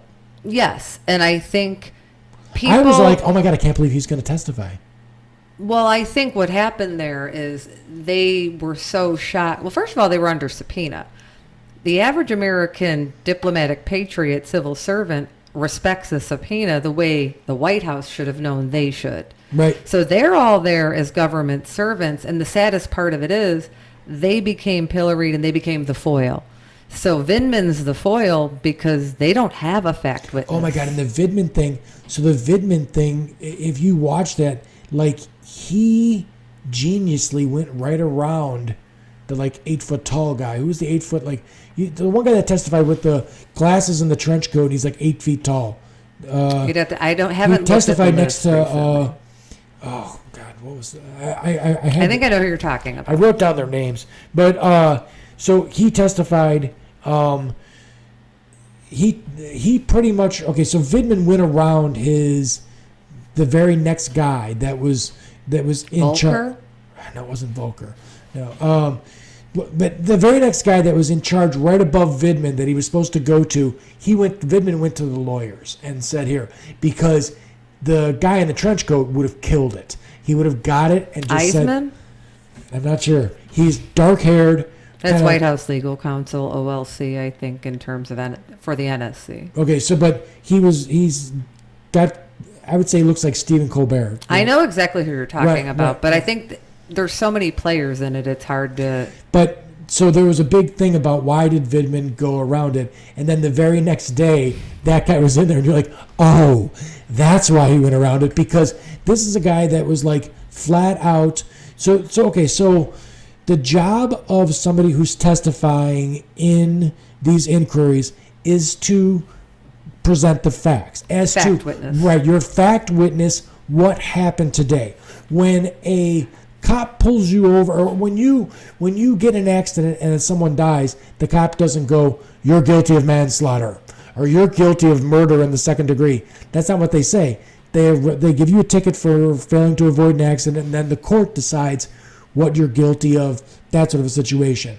So this guy got in there, though, and when he was talking, he was like, I believe, whoa, no one's asking you, the Republican let him go, that what was going on with the Ukraine call was wrong, but I didn't believe it rise to the level of impeachment. Well, that's going to be their entire defense, right. Which I will never understand. Basically, nothing would rise to that level. But needless to say, the guy that Vindman went around was obviously a full Trumpster as far as like, you know, he's giving he was in on the shakedown. He's given opinion of what he thinks that Donald Trump did, and no one's asking you for that. You're a fact witness as to what happened. Right. The people who decide what goes on is going to be the House as far as are they going to impeach him or not, how are they going to vote after. Are they going to write articles of impeachment, which they're writing? They're writing, right. So, but the testimony, I found it. Maybe it's just I'm getting old, but I found it super, super interesting as far as the testimony went. Like I literally watched every minute that I could possibly, and I mean, I was busy, but I tried to catch every minute of the actual testimony. So just the fact witnesses is what I wanted to hear. I don't want to, as soon as, you know, the spin doctors or the talking heads got on, I turned it off. I'm like, I don't want to, I want to have my own opinion as to what these people said, the questions they were asked by both sides. And then, you know, some of it was like, if you paid attention to what went on in that inquiry, you had and I don't want to paint the Democrats as the good guys and the Republicans as the bad guys, but you had a lot of Democrats asking, and then what happened, and then what happened, and then what happened. And then you had a lot of Republicans that got their 5 minutes to ask questions, and they asked no questions of the witness at all. They just made a bunch of grandstanding statements about why you're here, who you are, why are you wearing a uniform, all this kind of stuff. They didn't have anything that was, they weren't looking for facts. They were filibustering. Right. And with Fiona Hill, having been watching and involved in politics since I was a little girl, I don't know that I've ever encountered somebody like her. She I was would awesome. not She debate was her. awesome. If she showed up right now to debate me, I would say it was just lovely meeting you. I'm in over my head. I'm going to go buy you a drink and just concede the debate. She was steely-eyed and tough. There's no doubt about that. As far They as filibustered her because she was articulate, she was objective, she wasn't acting partisan, and she understood things from every perspective.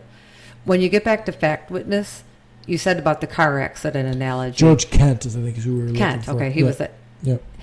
The car accident analogy, when you were saying the trial, first of all, we're not even, this is in the phase where they're deciding to write up the ticket and the charges. So we're in the House right now deciding what charges to write up, and these fact witnesses would be bystanders or passengers.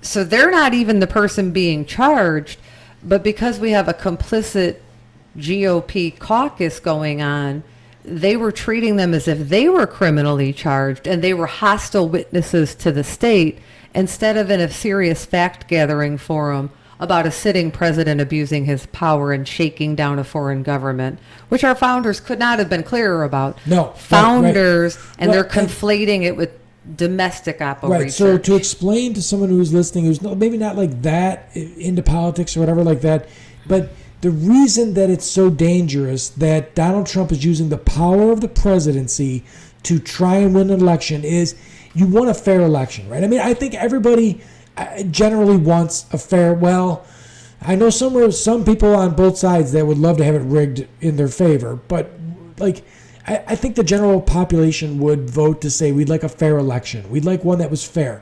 Now, if you're using that, we've had a lot of incumbent presidents that get a second term. It's almost been kind of rare. I mean, George Bush Sr. didn't get a second term, Right. And like Ford. No new and, math, fuzzy right, math. Right, but I'm just saying like Ford and stuff like that. Those can't count because he got into office because Nixon got impeached and stuff like that. But Jimmy Carter didn't get a second term, and turns out he's probably the best human being that's ever been the president. He was too good for the presidency. Both sides of the kleptocracy took one look at him and thought, this Boy Scout's got to go. Well, I mean, and then you can go back to Kennedy. They killed him. They embargoed Carter and got the gas problem. They knew they had a Boy Scout on their hands, and he was way too good for our country and the presidency. We will never see another Carter. No, right. He's pilloried because he was too ethical. Yeah, the guy's 95 years old. He's still building Habitat houses for Humanity. Right, crazy. So the reason that is the presidency holds a certain power. This guy, I mean, Donald Trump started doing rallies like a month after he became president. Like that was pretty much his job, was getting reelected again. 4 years from now is to get reelected. Now, Donald Trump is a man who has executive time until like 11:30 every morning. In the residence now. Right. Now, I equate, like I said this before we were talking on the podcast, Donald Trump to David Lee Roth. He's kind of a talentless front man. He just is the guy out in front, like acting like he's, selling the whatever OxyClean or whatever the hell like that. Right. He's just ShamWow. Right. He's the guy. He's the pitch man out in the front. I don't think he's like. I remember every other president that I can remember as like a guy that was paying any attention to it, always stumping for a bill, stumping for legislation. Like Obama did in the first 2 years, he was out having campaign rallies, not for himself, but for healthcare reform. Legislative rallies. Legislative rallies that he was having, right? Not campaign rallies. So Donald Trump has never had a legislative rally in his life. He doesn't even understand how legislation works or even the three branches of government. No, none of that. Right. Couldn't pass a fifth. I'm not saying this to be... Right, because we hate him. No, but he couldn't. No, he literally couldn't pass a fifth grade civics test. He couldn't pass a fifth grade reading test, let alone the civics test. So, and I mean, again, I know he's wealthy, but his dad gave him $400 million. How much, we don't know. Right. He promised to release his tax returns, and he's in the Supreme Court fighting their release. Yes, right. We watched him at your home promise to release those tax returns in his first debate. Yep, right. He promised, looked in the camera and said, I will release my tax returns if elected. Yeah, right. Something about being audited. He is now arguing his federal ruling to the Supreme Court. Right. So where were we at on this? With we were talking about, the presidency and him being the front man, which ties into the fact that David Lee Roth knows he's a front man. Right. This person has malignant narcissism and doesn't even have the self-insight or human healthy. He's got such deep pathology that he doesn't know he's the front man. He really believes he's dear leader, and that's what makes him a unique demagogue. Demagogues often know they're not a he's deity. not doing the job of the presidency the way that the job has ever been done in the past. He's not even pretending to. No, but I'm saying that, like, nobody has... This guy literally live tweets Fox and Friends in the morning, or calls in for an uncomfortable amount of time that even the people hosting the show are like, don't you have somewhere to be? And seriously, stop saying that Bill Barr would have shut this down sooner and that he works for you. What are you even talking to Bill Barr for? Ducey, oh my God, that's not a journalist, was like, are you sure that they sold the listen, CrowdStrike is not a Ukrainian company. It's a California-owned company. It's a U.S. company. There was this whole conspiracy theory about a DNC server that was like physically, like someone climbed out of. This is not what this is. This server is this monstrous thing that you can't just climb out of a fucking window with it and sell it to a Ukrainian. That's not what. No, and Putin benefits from that propaganda, which Fiona Hill eloquently testified to. And that's the thing. Okay, listen, I have a lot of friends that are avid Fox viewers, and they believe that they know something that a career diplomat like Fiona Hill doesn't know. Like, they think that they've got the real goods on it. And I'm telling you, you're not going to reach them, Bill. I'm not trying to. Fiona Hill, all I'm trying to do is like I'm always trying to get this, like. I'm done with the teeter-totter, and I think but I'm always trying to get this baseline of facts is my problem, because... Well, then those are the facts, and the facts are that has been an established that she's a precedent. Diplomat. She's a diplomat to Russia. She is steeped in knowledge of... Warning us. Right. We are under attack. Right. This is dangerous. She's warning us as to what Russia does, because she is on the front lines of what Russia does in this situation, and people are like... But I heard Devin Nunes say about CrowdStrike. And she went to work for him knowing who he was and felt it was her patriotic duty, and that the administration, it looks like naivete. She was trying to be fair. She felt it was almost her patriotic duty to help us navigate out of this attack. People think of attacks as somebody shooting us with guns. They're in our power structures, our power grids, the cyber war, the PSYOP war. They divided us to where you're so worried now about your Fox viewing friend, making sure they know you're fair. And I get why, because we're so divided that we have to go over 85 hurdles to prove our objectivity. That's how we're going to go down. But that's the problem, that facts are out of the dialogue. So we're spending 2 hours just trying to prove that facts are our directing force here, instead of just saying these are the facts and I'm going to fight as a patriot for this country. And people that are going to consume propaganda that way, we're not going to reach them. Right. When Fox News, remember the tarmac meeting? Oh, did you and I hear about it? The tarmac meeting with Bill Clinton. Now I just heard this because a guy bungled it on a thread saying that Bill Clinton met with the judge. Bill Clinton didn't meet with a judge. No. He met on the tarmac with Lynch, who was the head of DOJ. And it looked bad. She was the DOJ, right? She's Bill Barr's spot. She was head of DOJ, and there was a probably 2 solid year window of right-wing talking points that were valid talking points, that the sitting president should never be face-to-face with the DOJ, because an independent DOJ is the foundation of the rule of law in our nation. Sure.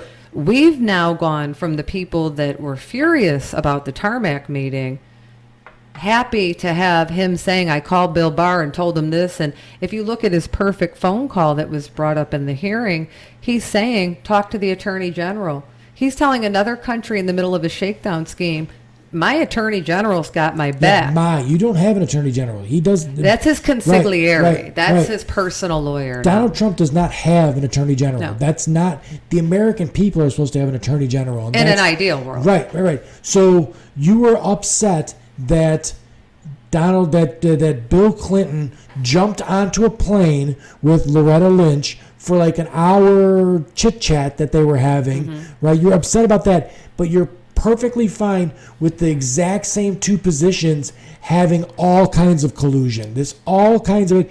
And like Bill Barr coming up with, reading the Mueller report and coming out with a 4-page summary that had nothing to do with the Mueller report and had everything to do with exonerating a guy who was not exonerated in the Mueller report. And now it's clear he shut down the Mueller investigation. And he's basically arguing, and I think he needs it because he's involved in that Alpha Bank server scandal. He needs the DOJ to be involved because he's the only one at the helm smart enough. They've gotten rid of everyone that was pretending to run a functional White House. Everyone is acting. Okay, nobody's now Senate appointed. Let's explain.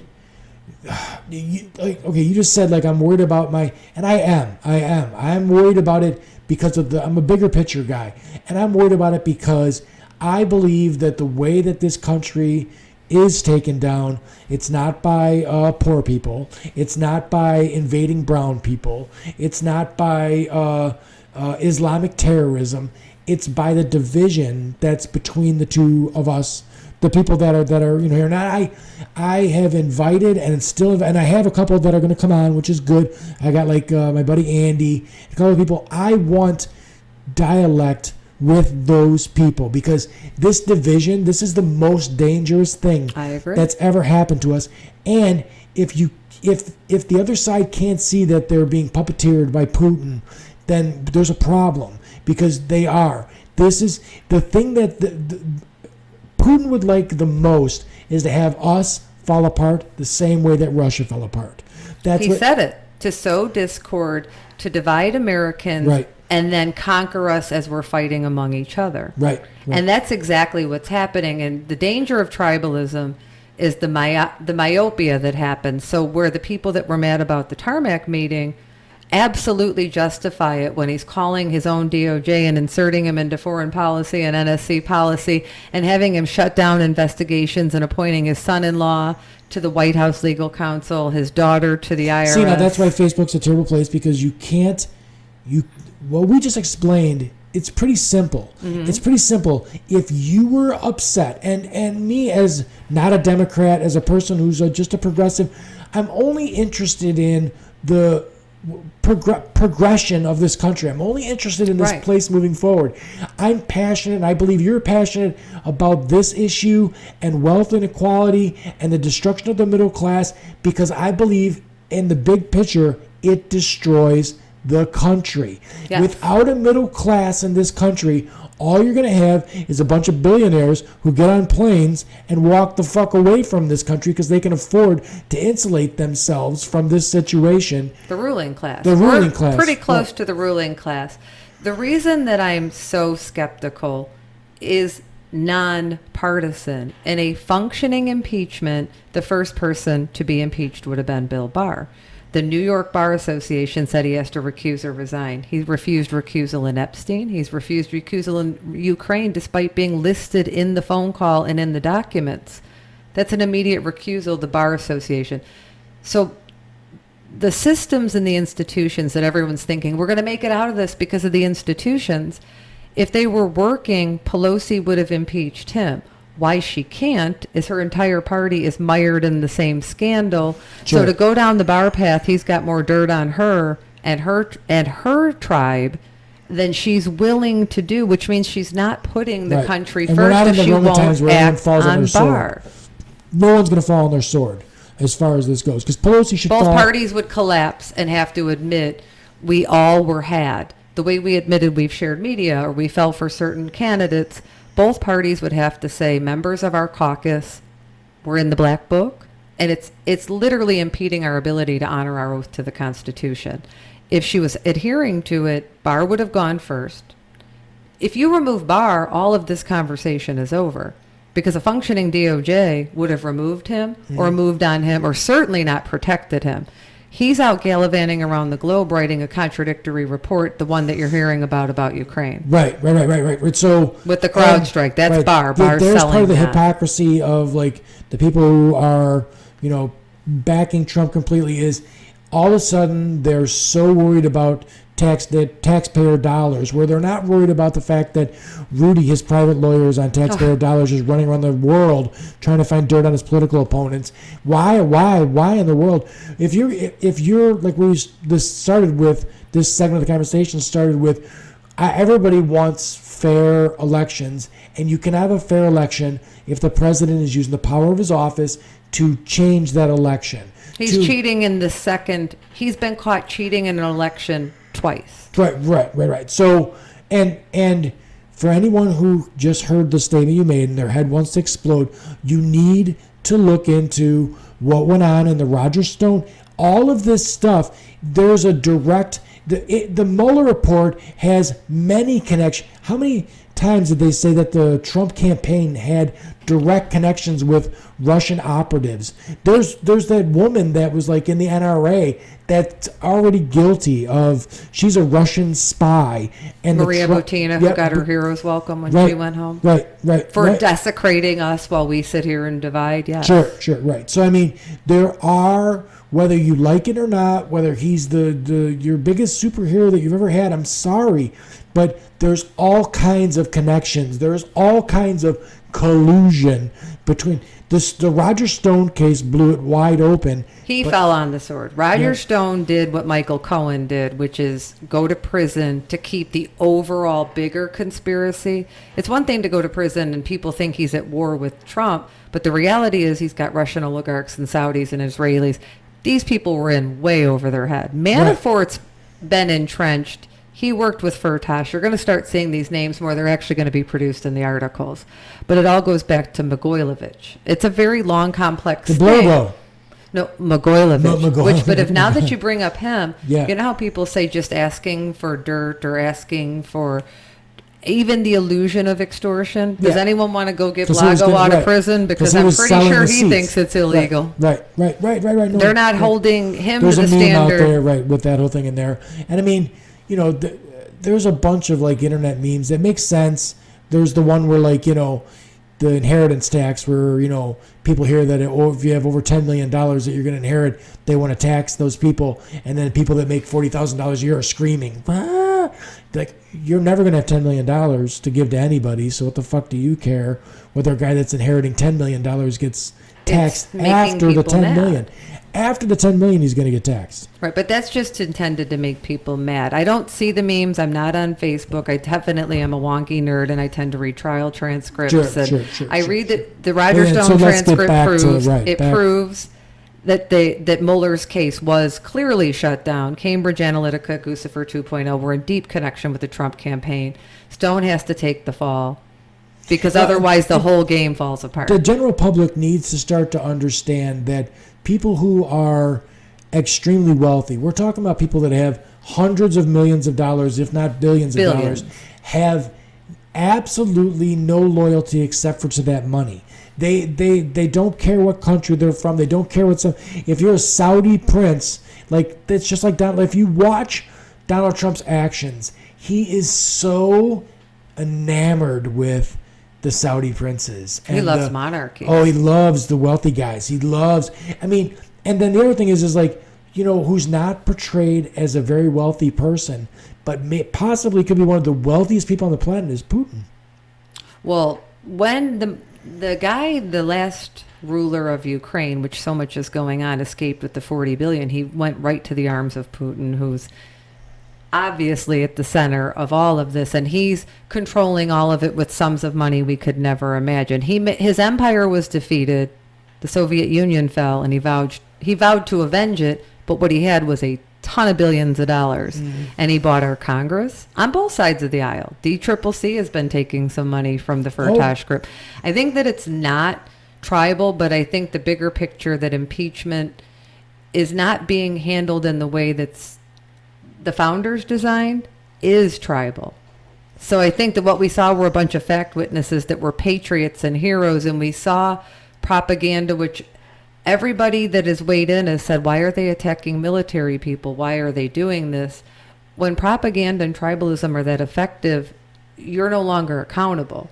Did you ever think you would see on the floor of Congress a sitting congressperson attack a Purple Heart veteran?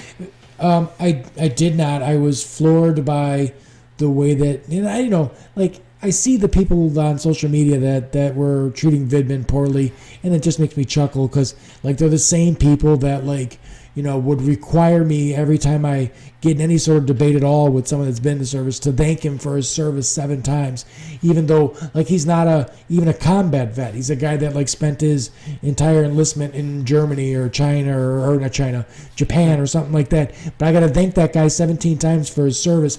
But this guy who's actually got a Purple Heart can be ripped on, he can be picked on, he can be discredited for anything he says because he testified against Trump. Now, as a fact witness, which means he didn't even have a horse in the race, and he was under subpoena. He was forced to. He was under subpoena forced to testify, and forced to in a way that, like, if we find out if there's corroborating evidence that you lied, then you're perjured yourself. That's why Sondland changed his testimony, because he's like, oh shit, look at this whole list of people that are going to come in. They're definitely he remembered all kinds of times where he was in front of these people and he said things that would totally blow his shit out of the water. So he came back and he reversed his testimony for the second time he was in there. There was a Democratic congressman who was like, we're giving you all kinds of credit, but we know that you're, this was not easy Maloney, to get. Yeah, I thought it was brilliant to get you here. But but with that situation, Vidman came in and he said what he said, and he is anyone who thinks. I think there's people out there that really think that this tribalism thing, like, would make somehow. I don't care if I wasn't subpoenaed and under oath. I wouldn't wouldn't lie about it anyway. The fact that I love the country and I think Vidman's in that situation. He's a patriot. Yes, he's a patriot. I think that there's people that are immigrants like Fiona Hill, who are people who chose to be an American, that are far more patriotic and anyone who's an adult who leaves the country that they're in, packs up everything they own, especially people who don't even speak the language, packs up their family and chooses to be here. They've done a better job of buying into the American dream. We were born in this situation. We didn't know anything else. You know what? It's been comfortable enough for us to stay. Well, our whole nation is founded on immigrants. The problem is that you have the people that are testifying as patriots that have somehow become in the hot seat, while the institutions themselves, which goes back to Pelosi, did not charge any of them with inherent contempt. If I was the Speaker of the House, I would have had the marshal arrest them and charge them with inherent contempt.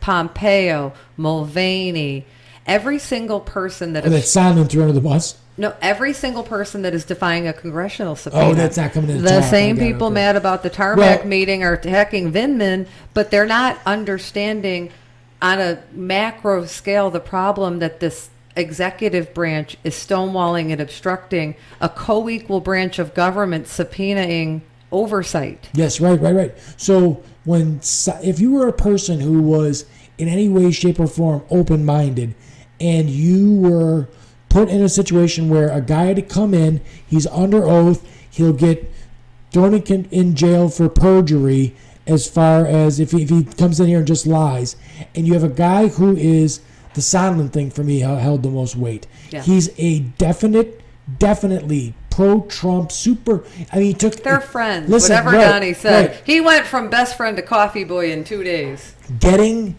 someone who has millions of dollars to give up what they love most, which is money, is huge. So, like, the reason that a guy like Sondland is worth hundreds of millions of dollars, if not, I don't know what his net worth is, I didn't look him up, but he's worth millions and millions and millions of dollars. The reason that someone's worth that kind of money is because money's very, very important to them.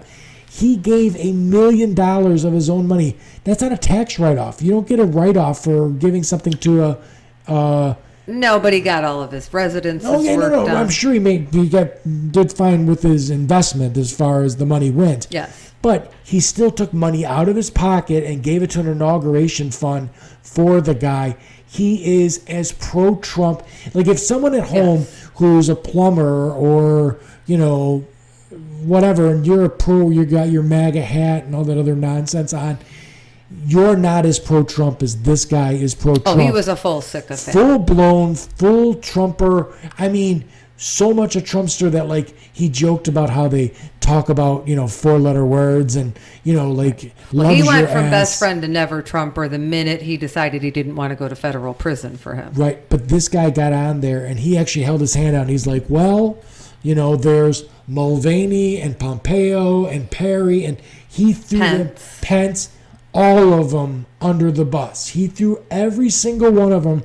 They were all in the loop. So if you were someone who was even remotely open-minded, you realized the context of what was going on here, and you listened to what this guy said, you would have put on the brakes on the whole I love Trump thing and been like, wait a minute. Or you would have said, wait a minute. When you were watching it, first of all, that GOP attorney, you could go to like a small town in Rankin, Illinois, with somebody with a secretary named Esther with Werther's in her pocket and find a better lawyer than the GOP drug out for that impeachment hearing. When you had him, when you were watching the questioning at the impeachment hearing, I would have thought that those were witnesses for the impeachment case. Their testimony was so damning to the overall impeachment that I would have been led to believe. But you'd think Trump was an accomplice or he's a victim. No, you would think he was the witness for impeachment also with the shit he says. He comes right out. He was his best. It's called the impeaching trial on Twitter because he was impeaching himself in real time. Oh my God, he got right on there and then said one of the best things was who was it, Flake or no McCarthy, who they had him on the Sunday shows, and the guy read the guy from 60 Minutes read him the transcript, and he said, so the Zelensky said we're ready to buy more Javelin missiles, and then the president says, but I need you to do me a favor though, and he goes, you just added a word, and he goes, no I didn't. And he goes, you added though. And he goes, no, it's right here in the transcript that Trump released. Which is, by the way, a memorandum. Those are not transcripts because that was selectively produced by the White House. Right. That was what the in White itself House, an obstruction case. Yes.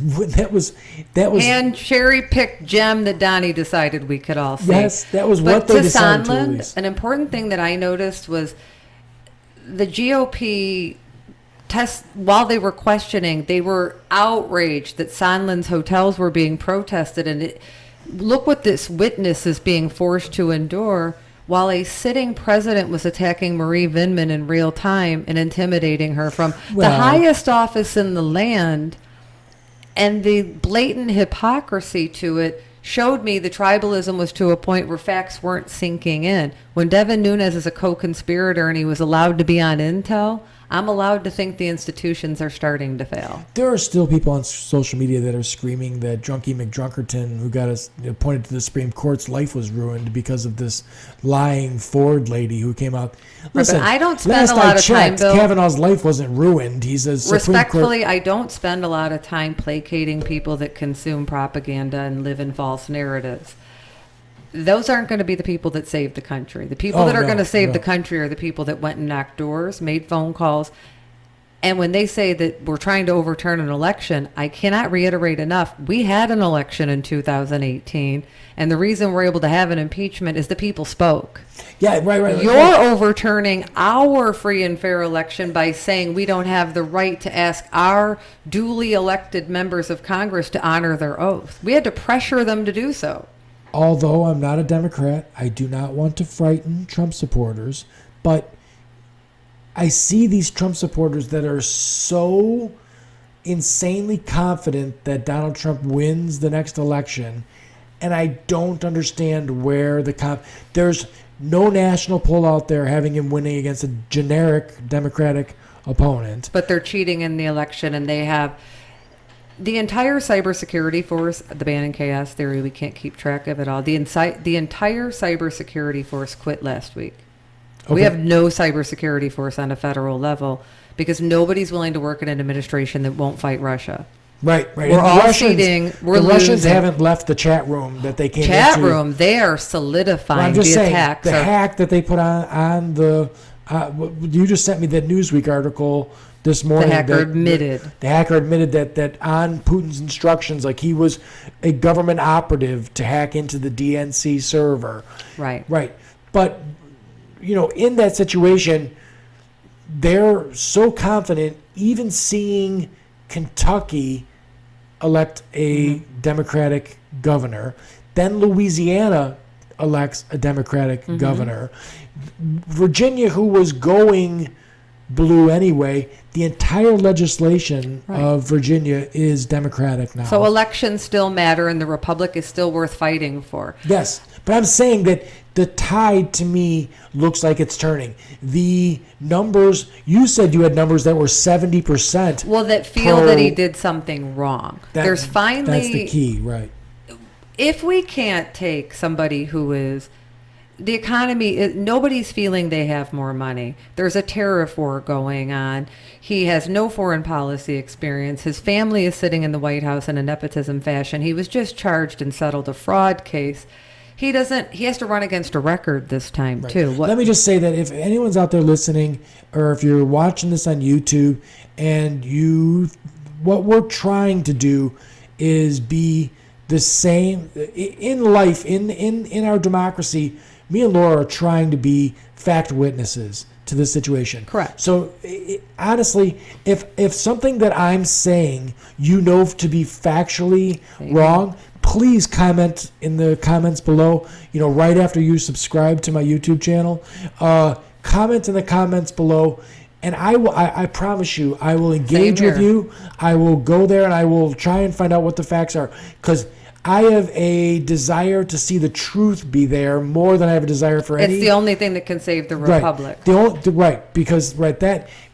So please comment. This is not a situation where we're coming from the same spot, and the things that we know to be true are damning to this administration, to the rule of law, to the Republic, to the Constitution. They're hurtful to our Republic and everything else. So, but if somehow I'm wrong, if somehow Laura is saying something that's wrong, by all means, let me know. And by all means, I've invited Republican super Trumpsters, come sit down, let's talk about facts. So, and I believe, what you're saying is the truth. It is, and the problem is, if I were to come on here and say something factually inaccurate, now mind you, there could be some minor discrepancies or this date or that date, then I would be spreading disinformation, which is what I see as the undermining of the entire Republic. Right, so if I'm coming on here as a volunteer who wants to be a supportive person of somebody that you call a comrade, as you would say in the irony with Russia. That's a joke, right? Yeah, I get it, and it's the irony, and I love it. Yeah. But to support your endeavor in getting the truth in the world and showing objectivity, I would never want to spread disinformation. I'm doing this because I love my country and want it to survive. Right. And I want people to understand the motive that I think you have, and the reason that we get along the way we do is both of our motive is to produce a very strong country, and we feel that a strong middle class makes a strong country. As far as that goes, now if you don't feel that way, that's your prerogative. It's that part of it for me is like a accumulation of things that I've seen in my life says that if the bulk of the country's doing well, then the country will do well. Where if you're a really dyed-in-the-wool Republican, you believe that a billionaire needs to be there because they create jobs, which I call bullshit on, because a Republican never created, or not a Republican, a billionaire or a millionaire has never created one job ever. What creates a job is a demand for supplies and services. Yeah. So, and the people who buy most of the supplies and services is the middle class, because we make up the bulk of the country. So if you're a person who owns a screen door company, you're a billionaire. Yes, the billionaire can build the factory. He can hire all the people. That billionaire will lose all of his money if no one buys screen doors. So you need more middle class people to buy screen doors. The billionaire has only got so many screen doors on his place. When you put money into the pockets of the middle class, they spend it. That's why when tax refunds happen, shopping goes up. So if you get rid of student loans, which just even, oh my God, the militarization budget, that's a whole other conversation. Yes. But if you were to make the middle class comfortable and give them spending money, that gets pumped right back into the economy, and the economy. I don't want to veer too far off, because all I want to do is make sure that everybody, as soon as you hear something you don't like, you go fake news, you got an agenda. No one's paying me to be here. I have these political conversations out of a sheer lust of this country doing well. And I have a special place in my heart for people who work for a living. And I think that those people in their lives work too hard for too little reward, because you're kept that way. There's slavery in this country. Indentured servitude is what's happening in our country. We are slaves to our credit cards. We are slaves to our images. Social media has made it even worse, where every time some douchebag buys a car, he's got to put it on, Facebook so that, you know what he's got and everything else. Right. Like, listen, I think that the middle class, which is pretty much all the people who are listening to me, pretty much anyone who's friends with me, you're middle class. You may think you're some millionaire, billionaire, whatever, but you're not. I mean, I know people with a few $1 million that are completely out of touch with someone who's worried about how they're going to pay for college, how they're going to pay for groceries and stuff like that. I can't even imagine where a person that has $200 or $300 million his head's at, as far as how can you be in touch with my problems? You can't be. You can't, and when you start equating somebody by what they have or what their bank account from perspective is fine. Before we were to conclude, I would like to say that going into Thanksgiving, one thing about I would call it the regime disaster, but the silver lining is that I've met so many amazing people or reconnected with people from high school that I consider kindred spirits that are in the fight for the republic and that turned this country back into the right direction by trying to fight for oversight. Elections did matter, and that is the silver lining. I'm a little pessimistic about the institutions, but not about the people that are fighting for them. Right. And I'm very grateful to all the friends and family that I have that are fighting this good fight with me. Listen, if the election goes either way, the next presidential election goes either way. If the election, and I hate to say it, but I think that the people that, if Donald Trump loses the presidency, right? And if it's a blue wave, right? A situation where they take the Senate back and that's more important than the presidency. Yes, and they gain more seats in the House and they take the presidency. Say it all goes that way. There is a responsibility on the victorious side, on the Democrat side, to mend this situation, not to rub it in to these people, because I see a lot of people who I truly like, who have, I don't know, so much of their pride and everything wrapped up in this. The weird thing is these people are plumbers and painters and electricians, and they're decent, hardworking people, and they somehow have tied themselves to the world's biggest douchebag and criminal that we've ever seen. This guy has absolutely no. Now listen, I know there's guys out there that, as far as morality goes, when it comes to whether they cheat on their wives and stuff like that, maybe they don't have the most morality in the world. But chaining yourself to this guy makes no sense to me. I would argue that you're better than that as far as that goes. So now, if on the other hand, I know that if Donnie wins the next election and say it goes completely, say me and you are completely oblivious to this situation, and I don't think it's unfeasible that he could win. I think that authoritarianism is the midterms are of no consequence. That the Democrats are activated, and none of that happens. Everything that Donnie gets the House back, which almost never happens in a second term anyway. But say everything goes his way, I guarantee you, all you will hear from that side is rubbing it in. Because if he were to get a second term, you would see the swiftest and harshest regulations on free media, free speech, voting rights, the libel laws, and everything else. You wouldn't have the ability to debate your friends because the speech would start getting restricted. Right. No, I agree. Well. So I don't, it's already happening as we're sitting here. It's just happening on a level that isn't happening to the average person yet. That doesn't happen until the cementing happens. So we fight for it, and unity is what will save us. You can't be mad at the person that fell for it. People were desperate. They were sick of dynasties. Well, I'll leave it with, I asked you what your druther, how would you like it all to, the impeachment situation to all pan out?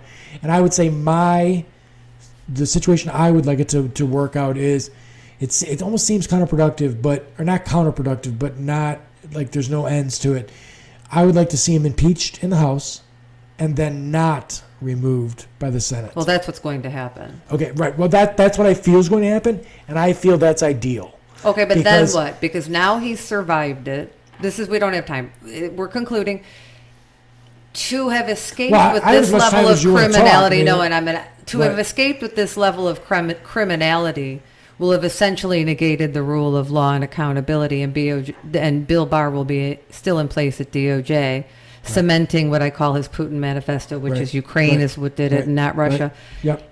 Yep. When the Senate, not if, when the Senate, his jurists decide that this wasn't impeachable, we have now changed as a republic. Making me happy. But we have changed as a republic then, because what you were counting on how as an outraged institution. are you if all that happens? I don't know that I would say outraged. I'm expecting it.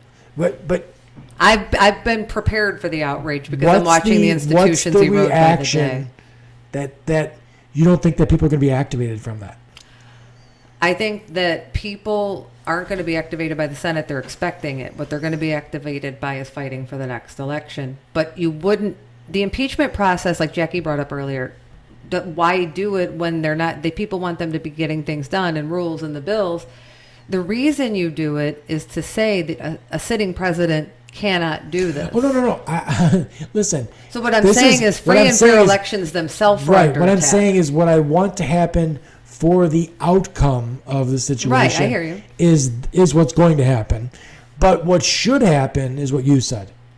Well, or we could even speculate. I don't think we've ever had authoritarianism or fascism on American soil. My grandfather fought in World War II to fight fascism. I don't think...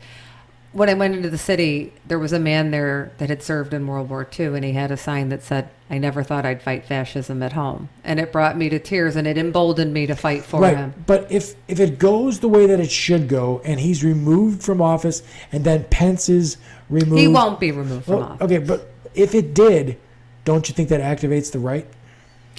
Well, I think the right is about as galvanized as they're going to get, and propagandized and in their bubble as they're going to get. Would they have a civil war? They're itching for one now. So I don't know that. I think let's say that he loses the election, and let's say the House had to make this move because of free and fair elections. You had to stand up for the integrity of the republic, which is he's interfering with another free and fair election, which is the entire premise of our republic. It had to be done whether the Senate chose to act in good conscience or not. It had to be done. I don't care who to give their career up for it. Right. How that'll ultimately affect us is going to... So how certain are you that he'll be impeached in the House? Oh, 100% certain. I'm 100% certain also that it'll be impeached in the House. And I get people that are like, there's no chance he's going to be impeached in the House. And I'm like, I don't understand even where you're coming from. Like, even if you just went tribalism. I'm not a huge Pelosi fan, but she can whip a caucus. Oh, yeah. She isn't making a move. If she didn't know her whip count, you would have never seen the opening day of that She trial. is a terrific legislator as far as that goes. I mean, I would call her the bully of the left, but however you want to phrase it. But I mean, she's always come to the floor with the numbers before. Like, she's not showing up at that hearing without a whip count. She's not distracted by math at all. The right wishes they could crack the whip the way that Pelosi can. They're afraid of her for that way. She wouldn't have brought the trial if she didn't have the votes. Right. Now I found this conversation really interesting. I need to get I'm gonna, I don't know if he's listening or not. I hope he's checking out the podcast. But Robin Smith, I need to get on. Love Robin. I know, on the podcast, and I need to talk to him about unions and then. And his wife Rose, they're so interesting. She's terrific too. What a great couple. I got to get him on here to talk about that and like income equality. And I guarantee if he sat down with me, we could just ramble on and on and on about like how do you fix the problem that 60 years ago a CEO earned 50 times what his average worker owns made in a year. Now he makes 500 times. He's great about this topic, and him and his wife are amazing. And if we had a whole world full of Robin and Roses, we wouldn't be sitting here having this conversation because we'd be living in a beautiful, thriving democratic republic full of lovely families. Right. But I would love to see if he were to be on here. Thanks for having me on today. No problem. I got to end off every podcast because, listen, I'm on YouTube because of the subscribers that are here. Okay, so it's a platform that I did so that because that they're there. If today I had no subscribers, I would stop doing the YouTube thing. Takes a whole ton of editing and everything else, and I would stop doing it as far as that goes. YouTube is talking about getting rid of any channels that are not commercially viable. If you hate me, then I guess you're not going to subscribe if you'd like me to go away. But if you found anything interesting at all on the podcast, if you'd like to come on the podcast, stuff like that, please do me a favor. It's super simple. Click the little red subscribe button. All you need is an email address, and nobody emails you anything. You can unsubscribe from anything as far as like anything that does like an alert that gets emailed. And that's just a setting situation. But if you click the subscribe button, I'd be happy about it. I need to get to a certain level of subscribers before they change the rules. And it's part of this. It's kind of part of the conversation we were having. Like, they're trying to shut down, because right now podcasts are the wild, wild west. Like, I can say and do whatever I want, and that makes some people afraid. So I want to keep saying whatever I want, and I want to have people on here, even if they have contrary views to mine, that they can say whatever they want to say on a platform that's easily accessible like YouTube. If they get rid of people, small guys like me, on YouTube, that means only someone who can afford to advertise and have their own platform, a website, can do stuff like this. So, right. So subscribers are super important to me. Please subscribe. If you're listening to the audio version, just let me know. Drop me something that you're checking this out. But thanks for checking it out. Check out Bill's YouTube. Yep. See ya.